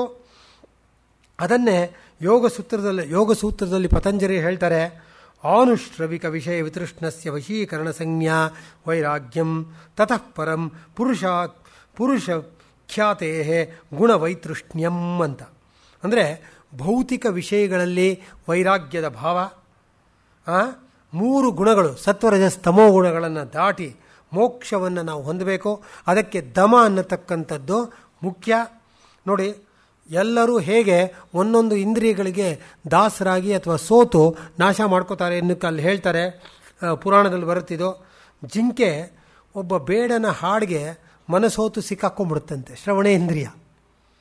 ಗಂಡಾನೆ ಹೆಣ್ಣಾನೆಯ ಸ್ಪರ್ಶದಿಂದ ಸೋತು ವಶವಾಗ್ಬಿಡುತ್ತಂತೆ, ಸ್ಪರ್ಶೇಂದ್ರಿಯ. ದೀಪದ ಹುಳು ಪ್ರಕಾಶದ ಸೆಳೆತಕ್ಕೆ ಒಳಗಾಗಿ ತಾನೇ ಸತ್ತೋಗ್ಬಿಡುತ್ತಂತೆ, ಚಕ್ಷುರೀಂದ್ರಿಯ. ಮೀನು ಅದು ಒಂದು ನೋಡ್ತಾ ನೋಡ್ತಾ ನೋಡ್ತಾ ಅವನು ಬೇಡ ಹಾಕಿದಂತಹ ಗಾಳಕ್ಕೆ ಅಲ್ಲಲ್ಲಿರ್ತಕ್ಕಂಥ ಇನ್ನೊಂದು ಇದರ ವಾಸನೆಗೆ ಮನಸೋತು ಬಾಯಿಗೆ ಅದನ್ನು ರುಚಿ ನೋಡೋಕ್ಕೆ ಹೋಗಿ ಗಾಳಕ್ಕೆ ಸಿಕ್ಕಾಕೊಳ್ಳುತ್ತೆ, ರಸನೇಂದ್ರಿಯ. ಆಮೇಲೆ ಇದು ಹೂವಿನ ಮಕರಂದದ ಪರಾಗ ರೇಣುವಿನ ಸುವಾಸನೆಗೆ ಸಿಕ್ಕಾಕ್ಕೊಂಡು ತುಂಬಿ ಸಿಕ್ಕಾಕ್ಕೊಂಡ್ಬಿಡುತ್ತಂತೆ. ಆ ಕಾರಣದಿಂದಾಗಿ ಒಂದಲ್ಲ ಒಂದು ಪ್ರಾಣಿಗಳು ಒಂದೊಂದು ಇಂದ್ರಿಯದ ಕ್ಷೀಣತೆಯಿಂದಾಗಿ ಪಾಪ ಸೋತೋದು. ಇನ್ನು ಈ 5 ಇಂದ್ರಿಯಗಳು ಬಲಿಷ್ಠನಾಗಿರ್ತಕ್ಕಂಥ ಮನುಷ್ಯ ಕಂಟ್ರೋಲ್ ಮಾಡದೇ ಇದ್ರೆ ಇನ್ನು ಅವನ ಗತಿ ಏನು ಅನ್ನೋದು ಯೋಚಿಸಿ ಅನ್ನೋದನ್ನು ಋಷಿಗಳು ಇಲ್ಲಿ ಹೇಳ್ತಾ ಇದ್ದಾರೆ. ಆದ್ದರಿಂದಲೇ ನಾವು ಇಂದ್ರಿಯಗಳನ್ನು ಗೆಲ್ಲಬೇಕಾದ್ರೆ ಅವ್ರು ಹೇಳ್ತಾರೆ, ಕಾಮ, ಕ್ರೋಧ, ಲೋಭ, ದುರಭಿಮಾನ, ಗರ್ವ, ಹರ್ಷ, ಅತಿಯಾದ ಹರ್ಷ ಅದು ಇರಬಾರ್ದಂತೆ. ಇದನ್ನು ತ್ಯಜಿಸೋದ್ರ ಮೂಲಕ ನಾವು ಜಯವನ್ನು ಗಳಿಸ್ಬೋದು. ಅದಕ್ಕೆ ಯಾವ್ಯಾವುದರಿಂದ ನಾಶ ಆದರೂ ಅಂದ್ಬಿಟ್ಟು ಪುರಾಣಗಳಲ್ಲಿ ಬರುತ್ತೆ ನೋಡಿ. ಭೋಜ ವಂಶದ ದಾಂಡಕ್ಯ ಅನ್ನೋನು ಮತ್ತು ವಿದೇಹ ರಾಜನಾದಂಥ ಕರಾಳ ಇವರಿಬ್ಬರು ಕಾಮದಿಂದ ನಾಶ ಹೋಗ್ತಾರೆ. ರಾವಣನೂ ಕೂಡ ಅತಿಕಾಮಿ ದಶಗ್ರೀವ ಅತಿ ಸರ್ವತ್ರ ವರ್ಜಯೇತಂತ. ರಾವಣ ಅತಿಯಾದ ಕಾಮಿ ಆಗಿದ್ದರಿಂದ ಅವನು ನಾಶನಾದ. ಆದ್ದರಿಂದ ಅತಿಯಾದದ್ದನ್ನು ನಾವು ತ್ಯಜಿಸಬೇಕು. ಜನಮೇಜಯ ಅವನಿಗೆ ಸಿಕ್ಕಾಪಟ್ಟೆ ಕೋಪ ಅಂತೆ, ನಖಶಿಕಾಂತ ಕೋಪ. ಆ ಕೋಪದಿಂದ ನಾಶ ಆಗೋದ. ತಾಳಜಂಗ ಅನ್ನತಕ್ಕಂಥ ಹೈಹಯ ದೇಶದ ರಾಜ ಸುಮ್ಮನೆ ಬೇರೆಯವ್ರ ವಿರುದ್ಧ ಯುದ್ಧ ಮಾಡೋದು, ಯುದ್ಧ ಮಾಡಿ ಮಾಡಿ ಮಾಡಿ ಸೋತೋದ. ಪುರೂರವ ಮತ್ತು ಅಜಬಿಂದು ಅಂತಕ್ಕಂಥ ಇಬ್ಬರು ಅತಿಯಾದ ಲೋಭದಿಂದ ದುರಾಸೆಯಿಂದ ನಾಶ ಆಗ್ತಾರೆ. ದುರ್ಯೋಧನ ಅತ್ಯಂತ ದುರಭಿಮಾನದಿಂದ ನಾಶ ಆದ. ದಂಭೋದ್ಭವ ಮತ್ತು ಕಾರ್ತವೀರ್ಯಾರ್ಜುನ ಅನ್ನೋರು ಸಿಕ್ಕಿದ ಪ್ರಾಣಿಗಳನ್ನು ಸಾಯಿಸೋದು. ಎಲ್ಲ ಪ್ರಾಣಿಗಳನ್ನು ಸಾಯಿಸ್ತಾ ಹೋದರು, ಪ್ರಾಣಿಗಳನ್ನು ನಾಶ ಮಾಡ್ತಾ ಹೋದರು. ಹೀಗಾಗಿ ನಾಶ ಆದರು. ಆದ್ದರಿಂದ ದಯವಿಟ್ಟು ಈ ಅಂಶಗಳನ್ನು ಜೀವನದಲ್ಲಿ ಪರಿಪಾಲಿಸಬೇಡಿ. ಆದರೆ ಆಯಿತು, ಇದೆಲ್ಲ ಅಧರ್ಮ, ಧರ್ಮ ಪಾಲಿಸಿದವ್ರಿಗೇನು ಅಂತ ಆ ಕಾಲದಲ್ಲಿ ನಿಮ್ಮ ಥರನೇ ಯಾರೋ ಪ್ರಶ್ನೆ ಕೇಳಿದ್ದಾರೆ. ಅದಕ್ಕೆ ಉತ್ತರ ಹೇಳ್ತಾರಲ್ಲಿ, ಧರ್ಮವನ್ನು ಅನುಸರಿಸಿದಂಥ ಪರಶುರಾಮ, ನಾಭಾಗನ ಮಗ ಅಂಬರೀಷ ಬಹಳ ಕಾಲ ಈ ಭೂಮಿನ ಆಳಿದ್ರು ಅಂತ. 10,000 ವರ್ಷ ಆಳದ್ನಂತೆ ಅಂಬರೀಷ ಈ ಭೂಮಿನ. ನಾಭಾಗನು 10,000 ವರ್ಷ ಆಳದ್ನಂತೆ. ಸೊ ಹೀಗೆ ಧರ್ಮವನ್ನು ಅನುಸರಿಸೋದ್ರಿಂದ ಯಾವತ್ತೂ ಮೋಸವಿಲ್ಲ, ಖಂಡಿತವಾಗಿ ಜಯ ಸಿಕ್ಕೇ ಸಿಗುತ್ತೆ. ಆದ್ದರಿಂದ ಮನೋನಿಗ್ರಹವನ್ನು ಹೊಂದಿ ಧರ್ಮವನ್ನು ಪಾಲಿಸಿ. ಈ ಮನಃ ಅನ್ನೋ ಜೊತೆಗೆ ಇನ್ನು 9 ಮಕಾರದಿಂದ ಪ್ರಾರಂಭವಾದಂತಹ ವಿಷಯಗಳಿವೆ. ಅದಷ್ಟನ್ನು ನಾವು ತ್ಯಾಗ ಮಾಡಬೇಕಂತೆ. ತ್ಯಾಗ ಮಾಡೋಕ್ಕಾಗದೇ ಇದ್ದರೆ ನಿಯಂತ್ರಣದಲ್ಲಿ ಇಡಬೇಕಂತೆ. ಅದು ಯಾವ್ಯಾವುದು ಅಂತ. ಮನಸ್ಸು ಚಂಚಲಂ ಹಿ ಮನಃಕೃಷ್ಣ ಅಂತ ಹೇಳಿಬಿಟ್ಟು ಅರ್ಜುನ ಕೃಷ್ಣನಿಗೆ ಭಗವದ್ಗೀತೆಯಲ್ಲಿ ಹೇಳ್ತೀಯಾನೆ, ಬರೀ ಸ್ತ್ರೀಯರ ಮನಸ್ಸು ಯಾಕೆ ಚಂಚಲ, ಮನಸ್ಸೇ ಚಂಚಲ. ಫ್ರೈಲಿಟಿ ದೈ ನೇಚರ್ ಇಸ್ ವುಮನ್ ಅಂತ ಶೇಕ್ಸ್ಪಿಯರ್ ನಾಟಕ ಹೇಳಿದ. ಆದರೆ ಮನಸ್ಸೇ ಚಂಚಲ, ಅದನ್ನು ನಿಯಂತ್ರಿಸಬೇಕು. ಅದು ಬಿಟ್ಟರೆ ನೆಕ್ಸ್ಟ್ ಮಧುಕರ ದುಂಬಿ, ಮೇಘ ಮೋಡ, ಮಾನಿನಿ ಅಂದರೆ ಸ್ತ್ರೀಯರು, ಮದನ ಕ್ಯೂಪಿಡ್, ಮರುತ್ ಗಾಳಿ, ಮಾ ಅಂದರೆ ಲಕ್ಷ್ಮಿ, ಇಂದಿರಾ ಲೋಕಮಾತಾ ಮಾರಮಾ ಮಂಗಲ ದೇವತಾ ಭಾರ್ಗವಿ ಲೋಕಜನನಿ ಕ್ಷೀರಸಾಗರ ಕನ್ಯಕಾ ಅಂತ ಅಮರಕೋಶದಲ್ಲಿ ಲಕ್ಷ್ಮಿ ಕೊಟ್ಟಿರ್ತಕ್ಕಂಥ ವಿಶೇಷಣಗಳು. ಮಾ ಅದರಲ್ಲಿ ಅಂದರೆ ಲಕ್ಷ್ಮಿ. ಮದ ಅರಗನ್ಸ್, ಮರ್ಕಟ ಕೋತಿ, ಮತ್ಸ್ಯ ಮೀನು. ಈ 10 ಮಕಾರಗಳು ಚಂಚಲವಾದದ್ದು. ಇವು ಬುದ್ಧಿಯನ್ನು ನಾಶಗೊಳಿಸುತ್ತೆ, ಬುದ್ಧಿಯನ್ನು ಪ್ರಚೋದಿಸುತ್ತೆ. ಆದ್ದರಿಂದ ದೂರ ಇರು ಅಂತ. ಅದಕ್ಕೆ ಡಿ ವಿ ಜಿ ಅವರು ತಮ್ಮ ಭಗವದ್ಗೀತಾ ತಾತ್ಪರ್ಯದಲ್ಲಿ ಹೇಳ್ತಾರೆ, ಮನಸ್ಸು ಬುದ್ಧಿಯನ್ನು ಪ್ರಚೋದಿಸುತ್ತೆ, ಬುದ್ಧಿ ಮನಸ್ಸನ್ನು ಲಾಲಿಸುತ್ತೆ, ಬುದ್ಧಿಯಿಂದ ಪ್ರಕಾಶ ಉಂಟಾಗತ್ತೆ, ಅದರಿಂದ ಮನಸ್ಸು ಪ್ರಫುಲ್ಲವಾಗತ್ತೆ. ಆ ಮನಸ್ಸಿನ ಪ್ರಫುಲ್ಲತೆ ಬೆರೆತು ನಾವು ಅಂತರಂಗದಲ್ಲಿ ಚಂದ್ರಕಾಂತಿಯನ್ನು ಹೊಂತೀವಿ. ಕಣ್ಣಿನಿಂದ ರೂಪ ಸೌಂದರ್ಯವನ್ನು, ಕಿವಿಯಿಂದ ನಾದ ಸೌಂದರ್ಯವನ್ನು ನಾವು ಏಕಕಾಲದಲ್ಲಿ ಹೊಂದು ಮನಸ್ಸಿಗೆ ಆನಂದವಾಗುತ್ತೆ. ಇಂಥ ಆನಂದವನ್ನು ನಾವು ಜೀವನದಲ್ಲಿ ಅನುಸರಿಸಬೇಕು, ಅನುಭವಿಸಬೇಕು ಅಂತ ಹೇಳಿ ಡಾಕ್ಟರ್ ಡಿ ವಿ ಗುಂಡಪ್ಪನವರು ತಮ್ಮ ಭಗವದ್ಗೀತಾ ತಾತ್ಪರ್ಯದಲ್ಲಿ ಹೇಳ್ತಾರೆ. ಇದರೊಂದಿಗೆ ಬೇರೆ ಧರ್ಮಗಳು ನಮಗೆ ನೈರಾಶ್ಯವಾದ ಅಥವಾ ಇದನ್ನು ಪೆಸಿಮಿಸಮ್ನ ಹೇಳಿಕೊಟ್ರೆ, ನಮಗೆ ಈ ಒಂದು ಫಿಲಾಸಫಿ ಧೀರ ಆಸ್ತಿಕವಾದ ಬೋಲ್ಡ್ ಆಪ್ಟಿಮಿಸಮ್ನ ಹೇಳ್ಕೊಡುತ್ತೆ. ಹಿಂದೂ ಧರ್ಮದಲ್ಲಿ ಎಲ್ಲೂ ನೈರಾಶ್ಯ ಭಾವಕ್ಕೆ ಅವಕಾಶವಿಲ್ಲ, ಧೈರ್ಯಶಾಲಿಗಳಾಗಿ ಅಂತ ಹೇಳುತ್ತೆ. ಯಾಕೆ ಅಂದರೆ ನೋಡಿ, ಒಂದು ಶ್ಲೋಕ ಇದೆ, ಭರ್ತೃಹರಿಯ ಶ್ಲೋಕ, ಯದ್ಧಾತ್ರ ನಿಜಪಾಲ ಪಟ್ಟಲಿಖಿತಂ ಸ್ತೋಕಂ ಮಹತ್ವಾಧನಂ ತತ್ ಪ್ರಾಪ್ನೋತಿ ಮರುಸ್ಥಲೇಪಿ ನಿತರಾಂ ಮೇರೌಚ ನಾಥೋದಿಕಂ ತದ್ಧೀರೋ ಭವ ವಿತ್ತವತ್ಸು ಕೃಪಣಾ ಮೃತ್ಯುಂ ವೃಥಾ ಮಾಕೃತಾ ಕೂಪೇ ಪಶ್ಯ ಜಲಾ ನಿಧಾವಪಿ ಸಮಂ ತುಲ್ಯಂ ಗೃಹ್ಣಾತಿ ತುಲ್ಯಂ ಜಲಂ ಅಂತ. ಈ ಭಗವಂತ ನಮ್ಮ ಹಣೆಯಲ್ಲಿ ಏನು ಬರೆದಿಯಾನೋ ಅದನ್ನು ನಾವು ಭೂಮಿಲಾಗಲಿ ಸಮುದ್ರದಲ್ಲಾಗಲಿ ಬೆಟ್ಟದ ಮೇಲಾಗಲಿ ಎಲ್ಲಿದ್ದರೂ ಪಡಿತೀವಿ. ಆದ್ದರಿಂದ ಚಿಂತೆ ಮಾಡಬೇಡಿ. ನಮ್ಮ ಹತ್ರ ದುಡ್ಡಿಲ್ಲ, ಹಣ ಇಲ್ಲ, ವಸ್ತುಗಳಿಲ್ಲ ಅಂತ ಹೋಗಿ ಶ್ರೀಮಂತರಲ್ಲಿ ಕೈ ಚಾಚಿ ಅವಮಾನ ಮಾಡ್ಕೋಬೇಡಿ. ಧೀರರಾಗಿರಿ, ನಿಮ್ಮ ಕಾಲ ಬಂದೇ ಬರುತ್ತೆ, ನೀವು ಸುಖವಾಗಿರ್ತೀರಾ. ಉದಾಹರಣೆಗೆ ನೋಡಿ, ಮಡಕೆ ಉದಾಹರಣೆ ತಗೊಳ್ಳಿ. ಸಣ್ಣ ಮಡಕೆಯನ್ನು ಜಲಾಶಯದಲ್ಲಷ್ಟು ಅದ್ದಿದ್ರೂ ಅಷ್ಟೇ ನೀರು, ಭೂಮಿಯ ಇದರೊಳಗೆ ಬಾವಿಯಲ್ಲಿ ಅದ್ದಿದ್ರೂ ಅಷ್ಟೇ ನೀರು, ಅದು ತುಂಬ ನೀರಿದೆ ಅಂತ ಹೇಳ್ಬಿಟ್ಟು ಸಮುದ್ರಕ್ಕೆ ತೊಗೊಂಡೋಗಿ ಅದ್ದಿದ್ರೂ ಅಷ್ಟೇ ನೀರು. ನೀರೇನು ಸಮುದ್ರ ಅಂತ ಹೇಳಿದ್ರೆ ನೀರು ಜಾಸ್ತಿ ಆಗಲಿಲ್ಲ, ಬಾವಿ ಅಂತ ಹೇಳಿ ನೀರು ಕಡಿಮೆ ಆಗಲಿಲ್ಲ. ಆ ಕಾರಣದಿಂದ ನೀವು ಜೀವನ ಪರ್ಯಂತ ಧೀರ ಆಸ್ತಿಕವಾದವನ್ನು ಹೊಂದಿ ಅಂತ ಹೇಳ್ತಾರೆ. ಈ ಕಾರಣದಿಂದ ನಾವು ಹೆಚ್ಚು ಜೀವನದಲ್ಲಿ ಕೃತಜ್ಞತೆಯನ್ನು ಹೊಂದಬೇಕಾಗಿದೆ. ಈ ಕೃತಜ್ಞತೆ ಅನ್ನತಕ್ಕಂಥದ್ದು ಬಹಳ ಶ್ರೇಷ್ಠವಾದ ಗುಣ. ಒಂದು ಸೆನ್ಸ್ ಆಫ್ ಗ್ರ್ಯಾಟಿಟ್ಯೂಡ್ ಅನ್ನೋದು ಮನುಷ್ಯನಲ್ಲಿ ಬರಬೇಕಂತೆ. ನಮ್ಮಲ್ಲಿ ಕೃತಜ್ಞತೆ ಬಂದ್ಬಿಡುತ್ತೆ ನೋಡಿ. ಅದೇ ಪಾಶ್ಚಾತ್ಯರಲ್ಲಿ, ವಿಶೇಷವಾಗಿ ಅಮೆರಿಕನ್ಸಲ್ಲಿ ನಾನು ಗಮನಿಸಿದ್ದು ಸೆನ್ಸ್ ಆಫ್ ಗ್ರ್ಯಾಟಿಟ್ಯೂಡ್. ಅದಕ್ಕೋಸ್ಕರ ನವೆಂಬರ್ ಕೊನೆ ವಾರದಲ್ಲಿ ಗುರುವಾರ ದಿವಸ ಅವರು ಥ್ಯಾಂಕ್ಸ್ ಗಿವಿಂಗ್ ಡೇ ಸೆಲೆಬ್ರೇಷನ್ಸ್ ಅಂತ ಮಾಡ್ತಾರೆ. ಅವತ್ತಿನ ದಿವಸ ಪ್ರತಿನಿತ್ಯ ಅವರು thanks to God, thanks to my parents, thanks to my wife, thanks to my son ಅಂತೆಲ್ಲ ಹೇಳ್ತಾ ಹೋಗ್ತಾರೆ. ಕೊನೆಯದಾಗಿ ಥ್ಯಾಂಕ್ಸ್ ಗಿವಿಂಗ್ ಡೇ ಮಾಡ್ತಾರೆ, ಅಂದರೆ ಕೃತಜ್ಞತೆ. ಉದಾಹರಣೆಗೆ ನಮ್ಮ ದೇಶದಲ್ಲಿ ಆ ಕೃತಜ್ಞತೆಯನ್ನು ನಾವು ಹಸುವಿಗೆ ಸಲ್ಲಿಸ್ತಾ ಇದ್ದೀವಿ. ಯಾಕೆ ಅಂದರೆ ಹುಲ್ಲನ್ನು ತಿಂದಂತಹ ಹಸು ಕೊನೆಗೆ ಹಾಲನ್ನು ಕೊಡುತ್ತೆ, ಅಮೃತಮಯವಾದ ಹಾಲು. ಆ ಹಾಲಿಂದ ಬೆಣ್ಣೆ, ತುಪ್ಪ, ಮೊಸರು ಎಲ್ಲ ದೊರಕತ್ತಲ್ವೇ. ಅದಕ್ಕೋಸ್ಕರವೇ ಲಲಿತ ವಿಸ್ತಾರ ಅನ್ನತಕ್ಕಂಥ ಬೌದ್ಧ ಗ್ರಂಥ. ಅದರಲ್ಲಿ ನೋಡಿ, ಬೌದ್ಧ ವ್ಯಕ್ತಿ ಹೇಳ್ತಾನೆ, ಭುಕ್ತ್ವಾ ಶುಷ್ಕಾನಿ ಪರ್ಣಾನಿ ಪೀತ್ವಾ ನೀರಂ ಜಲಾಶಯಾತ್ ದುಗ್ಧಂ ದದಾತಿ ದೀನೇಭ್ಯ ಗಾವೋ ವಿಶ್ವಸ್ಯ ಮಾತರಃ ಅಂತಂದರೆ, ಒಣಗಿರ್ತಕ್ಕಂಥ ಎಲೆಗಳನ್ನು ತಿಂದು ನೀರನ್ನು ಕುಡಿದು, ಅದು ಜಲಾಶಯದಿಂದ ನೀರನ್ನು ಕುಡಿದು ಈ ಹಸುಗಳು ನಮಗೆ ಹಾಲನ್ನು ಕೊಡುತ್ತಲ್ಲ, ಇವು ನಿಜವಾಗಲೂ ಕೂಡ ಜಗತ್ತಿಗೆ ತಾಯಿಯರು. ಆ ಕಾರಣದಿಂದ ನಾವು ಆ ಗೋವನ್ನು, ಗೋ ಸಂಪತ್ತನ್ನು ರಕ್ಷಿಸಬೇಕು, ಗೋಪೂಜೆಯನ್ನು ಮಾಡಬೇಕು. ಈ ಹಿನ್ನೆಲೆಯಲ್ಲಿ ಪ್ರಕೃತಿಯ ರಕ್ಷಣೆ ಮಾಡಬೇಕು ಅಂಥೇಳಿ ಆ ಕಾಲದಲ್ಲಿ ನಮ್ಮ ಋಷಿಮುನಿಗಳು ಪಂಚಭೂತ ಪೃಥಿವ್ಯಪ್ ತೇಜೋ ವಾಯು ಆಕಾಶ ಪೂಜೆಯನ್ನು ಜಾರಿಗೆ ತಂದರು. ಪ್ರತಿ ಕುಲಕ್ಕೂ ಒಂದು ವೃಕ್ಷವನ್ನು ನಿಗದಿಯನ್ನಾಗಿಟ್ಟು ಹಬ್ಬ ಹರಿದಿನಗಳಲ್ಲಿ ನಿಮ್ಮ ಕುಲವೃಕ್ಷ, ನಿಮ್ಮ ವಂಶವೃಕ್ಷ ಯಾವುದಿದೆಯೋ ಅದನ್ನು ಮನೆಗೆ ತಂದು ಪೂಜೆ ಮಾಡಿ ಅದನ್ನು ಕಡಿಬಾರ್ದು ಅಂಥೇಳಿ 5,000 ಸ್ಪೀಶೀಸ್ ಆಫ್ ಟ್ರೀಸ್ನ ಎನ್ಲಿಸ್ಟ್ ಮಾಡಿಬಿಟ್ಟಿದ್ದಾರೆ ನೋಡಿ. ಕೃಷಿ ಪರಾಶರದಲ್ಲಿ 5,000 ವೃಕ್ಷಗಳನ್ನು ನಾವು ಅವತ್ತಿನ ದಿವಸ ರಕ್ಷಣೆ ಮಾಡೋಕ್ಕೆ ಸಾಧ್ಯ ಆಯ್ತಾನೆ. ಆದರೆ ಇವತ್ತಿನ ದಿವಸ ಏನು ಮಾಡ್ತಾ ಇದ್ದೀವಿ ನಾವು? ಮೆಟ್ರೋಗಳನ್ನು ನಿರ್ಮಿಸೋಕ್ಕೋಸ್ಕರ ಅಥವಾ ಬಾರ್ಟ್ ಇದು ರ್ಯಾಪಿಡ್ ಟ್ರಾನ್ಸ್ಪೋರ್ಟ್ ಸಿಸ್ಟಮ್ಗೋಸ್ಕರ ಮರಗಳನ್ನು ಕಡಿತಾ ಇದ್ದೀವಿ ನೋಡಿ. ಎಂಥ ವೈಪರೀತ್ಯವನ್ನು ಹೊಂದ್ತಾ ಇದ್ದೀವಿ. ಈ ಹಿನ್ನೆಲೆಯಲ್ಲಿ ನಾನು ಕೊನೆಯದಾಗಿ 2 ನಿಮಿಷಗಳ ಕಾಲ ಇದನ್ನು ಹೇಳಿಬಿಟ್ಟು, ಯಾವುದು ಅಂದರೆ ಸಮಾನತಾ ಮತ್ತು ಇದನ್ನು ಪ್ರಸ್ತಾಪಿಸ್ಬಿಟ್ಟು ಶಾಂತಿ ವಿಷಯವನ್ನು ಪ್ರಸ್ತಾಪಿಟ್ಟು ಈ ಉಪನ್ಯಾಸವನ್ನು ಪೂರೈಸ್ತೀನಿ. ಸಮಾನತೆ ಅನ್ನೋದಕ್ಕೆ ಆರ್ಜವ ಅಂತ ಹೇಳ್ತೀವಿ.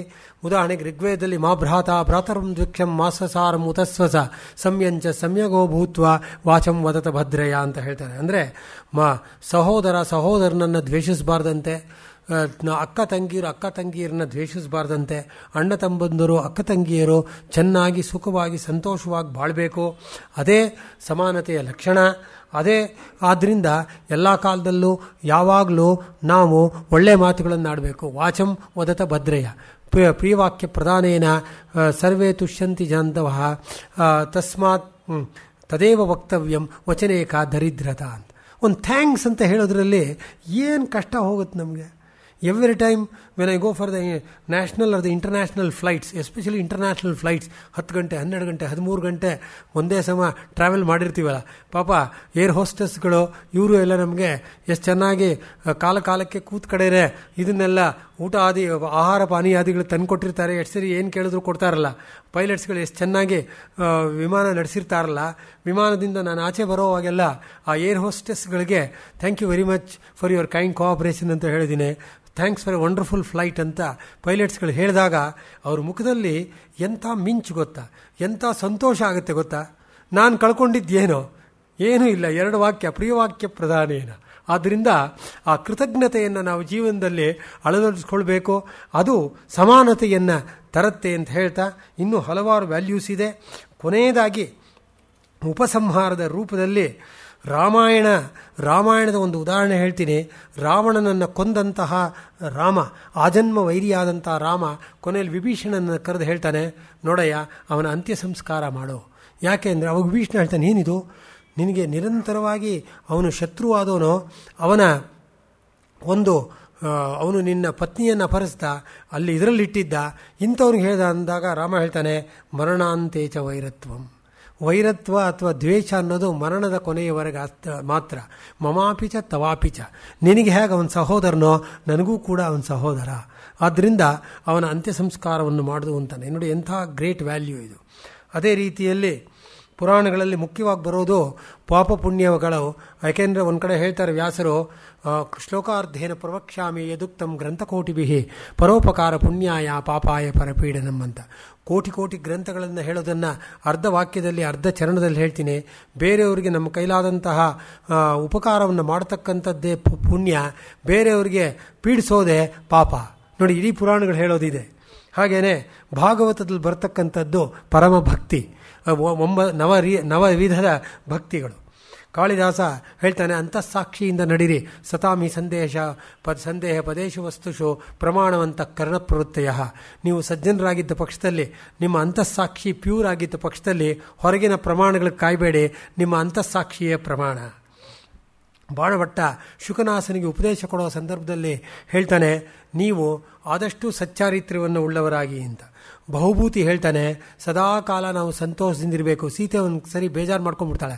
ಏನು ರಾಜ್ಕುಮಾರಿಯಾಗಿ ಹಂಸತೂಲಿಕಾ ಕಲ್ಪದಲ್ಲಿದ್ದವಳು, ಜೀವನ ಪರ್ಯಂತ ಸುಖವನ್ನು 14 ವರ್ಷಕ್ಕೆ ಅವಳು ಮದುವೆ ಆಗಿದ್ದು ಅನುಭವಿಸಿದವಳು, ಸಾವಿರಾರು ದಾಸಿಯರ ಜೊತೆ ಇದ್ದವಳು, ಇವತ್ತು ಕಾಡಿನಲ್ಲಿರಬೇಕಾದಾಗ ಅಂದಾಗ ರಾಮ ಇವನು ಬಹುಭೂತಿ ಒಂದು ಶ್ಲೋಕ ಹೇಳ್ತಾನೆ, ಜೀವತ್ಸು ತಾತಪಾದೇಶು ನೂತನೆ ದಾರ ಸಂಗ್ರಹೆ ಮಾತೃಭಿಶ್ಚಿಂತ್ಯಮಾನಾನ ತೇಹಿನೋ ದಿವಸಾಗತಾಹ. ಇವತ್ತಿನ ಕಷ್ಟದ ಇದನ್ನು ಜೀವನ ನೀನು ಸ್ಮರಿಸ್ಕೊಳ್ಬೇಡ, ಆಗಿನ ಕಾಲದ ಸುಖವನ್ನು ಸ್ಮರಿಸ್ಕೋ, ನೆನಪಿಸ್ಕೋ. ಆಗ್ತಾನೆ ನಮ್ಮ ಮದುವೆ ಆಗಿತ್ತು, ತಂದೆ ತಾಯಿಯರ ಚರಣ ಕಮಲಗಳಲ್ಲಿ ನಾವಿದ್ವು.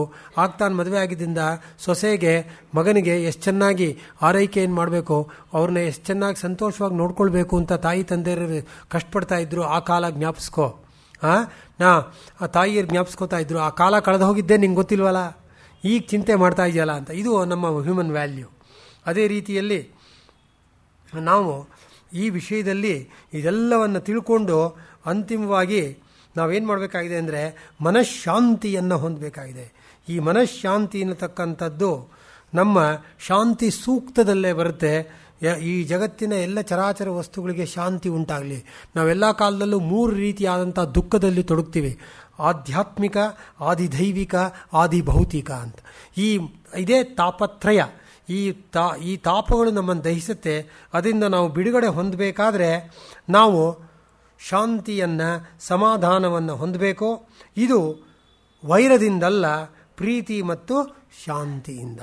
ಆ ಕಾರಣದಿಂದ ನಾವು ನಮ್ಮ ಪ್ರಾಚೀನ ಭಾರತೀಯ ಸಾಹಿತ್ಯವನ್ನು, ಸಂಸ್ಕೃತ ಸಾಹಿತ್ಯವನ್ನು ನೋಡಿದಾಗ, ಎಸ್ಪೆಷಲಿ ಅದನ್ನಿಟ್ಕೊಂಡೇ ವಚನ ಸಾಹಿತ್ಯದಲ್ಲಿ ಸಾಕಷ್ಟು ಹೇಳಿದ್ರು. ಅದರಲ್ಲಿ ಬಹಳ ಪ್ರಮುಖವಾಗಿ ಸಪ್ತಶೀಲಗಳ ಬಗ್ಗೆ ಪ್ರಸ್ತಾಪಿಸ್ತಾರೆ.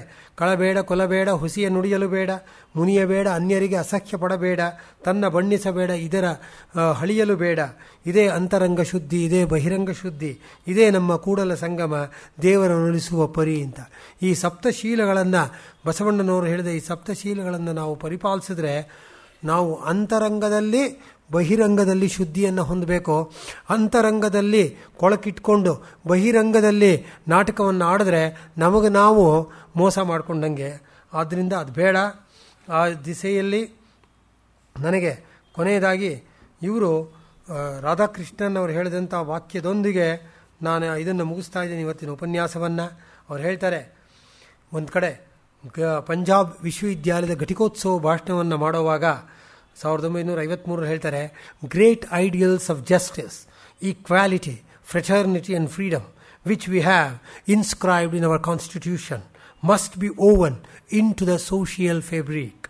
We must apply them to the myriad situations of our daily life. This is enshrined in our Indian Constitution. So, ultimately, while giving the convocation address of Karnataka University, as early as 26th October 1953, Dr. S. Radhakrishnan said when he came to this country, he said, chastity is important. Pure character is important. Character is destiny. Character is that on which the destiny of a nation is built. One cannot have a great nation with men of small character. But now we have in the parliament people without character. Generally, I am telling, if we want to build a great nation, we must try to train a large number of young men and women who have character. For example, presently, India has 127 crore population, of which 69 crore people are youth who are in the age group of 15 to 35. If we cannot instill character in them, if we cannot advise and lead them towards a good life, what's the fun in having all these literature or be as senior citizens of the country? So he says, we must have young men and women who look upon others as the living images of themselves, as our Shastras have so often declared. But whether in public life or in student life, we cannot reach great heights if we are lacking in character. We cannot climb the mountain when the very ground at our feet is crumbling. ನೋಡಿ, ಅಂದರೆ 60 ವರ್ಷಗಳ ಹಿಂದೆ ಸ್ವಾಮಿ ವಿವೇಕಾನಂದರು ಈ ಇವತ್ತಿನ ಯುವಕರಿಗೆ ಕರೆಯನ್ನು ನೀಡಿದರು. ಆ ಕರೆಯನ್ನು ನಾವೆಲ್ಲರೂ ಪರಿಪಾಲಿಸಿ ಪ್ರಾಜ್ಞರಾದವರು, ಬುದ್ಧಿವಂತರಾದವರು, ಹಿರಿಯರಾದವರು, ನಿಮ್ಮಂಥವರು, ನಮ್ಮಂಥವರ ಆದ್ಯ ಕರ್ತವ್ಯ ಇದೆ. ಆದ್ದರಿಂದ ವಿದ್ಯಾರ್ಥಿಗಳಿಗೆ, ಯುವಕರಿಗೆ, ಯುವತಿಯರಿಗೆ ನಾವು ಈ ಒಂದು ಮಾರ್ಗದರ್ಶನವನ್ನು ಕೊಡೋಣ. ಆ ಮಾರ್ಗದರ್ಶನವನ್ನು ಕೊಡೋದರಲ್ಲಿ Gokhale institute of public affairs ನಿರಂತರವಾಗಿ ಈ ಕಾರ್ಯದಲ್ಲಿ ತೊಡಗಿದೆ. ಅವರಿಗೆ ನಾನು ನನ್ನ ಕೃತಜ್ಞತಾಪೂರ್ವಕವಾದ ಧನ್ಯವಾದಗಳನ್ನು ಸಮರ್ಪಿಸ್ತಾ ಇದ್ದೀನಿ. ಇಂತಹ ಅಪರೂಪದ ಅವಕಾಶವನ್ನು ಮಾಡಿಕೊಟ್ಟು ಒಂದು ಸ್ವಲ್ಪ ಇದೆಲ್ಲ ವಿಷಯಗಳ ಬಗ್ಗೆ ಮೆಲುಕು ಹಾಕೋದಕ್ಕೆ ಅವಕಾಶ ಮಾಡಿಕೊಟ್ಟಂತಹ ಈ ಒಂದು ಸಂಸ್ಥೆಯ ಕಾರ್ಯದರ್ಶಿಗಳಾದಂತಹ ಮಾನ್ಯ ಗೌರವ ಕಾರ್ಯದರ್ಶಿಗಳಾದ ಡಾಕ್ಟರ್ ರಾಮಸ್ವಾಮಿ ಅವರಿಗೆ, ನಮ್ಮ 3 ದಶಕಗಳ ಸನ್ಮಿತ್ರರಾದಂತಹ ರಾಮು ಮತ್ತು ಅವರ ಹಿರಿಯ ಸಹೋದರ ಅವರಿಗೆ ಎಲ್ಲರಿಗೂ ಕೂಡ ನಾನು ಕೃತಜ್ಞತಾಪೂರ್ವಕವಾದ ಧನ್ಯವಾದಗಳನ್ನು ಸಮರ್ಪಿಸ್ತಾ ಇದ್ದೀನಿ.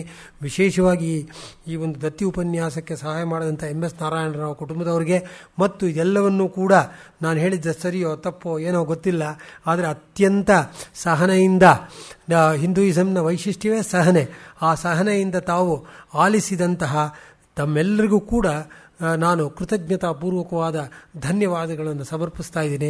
ನಮಸ್ಕಾರ. ಜಿಯಾತ್ ಗೀರ್ವಾಣ ಭಾರತಿ. ಸ್ನೇಹಿತರೆ, ನಿಮ್ಮ 1-2 ನಿಮಿಷಗಳ ಸಮಯವನ್ನು ಕೇಳ್ತೇನೆ.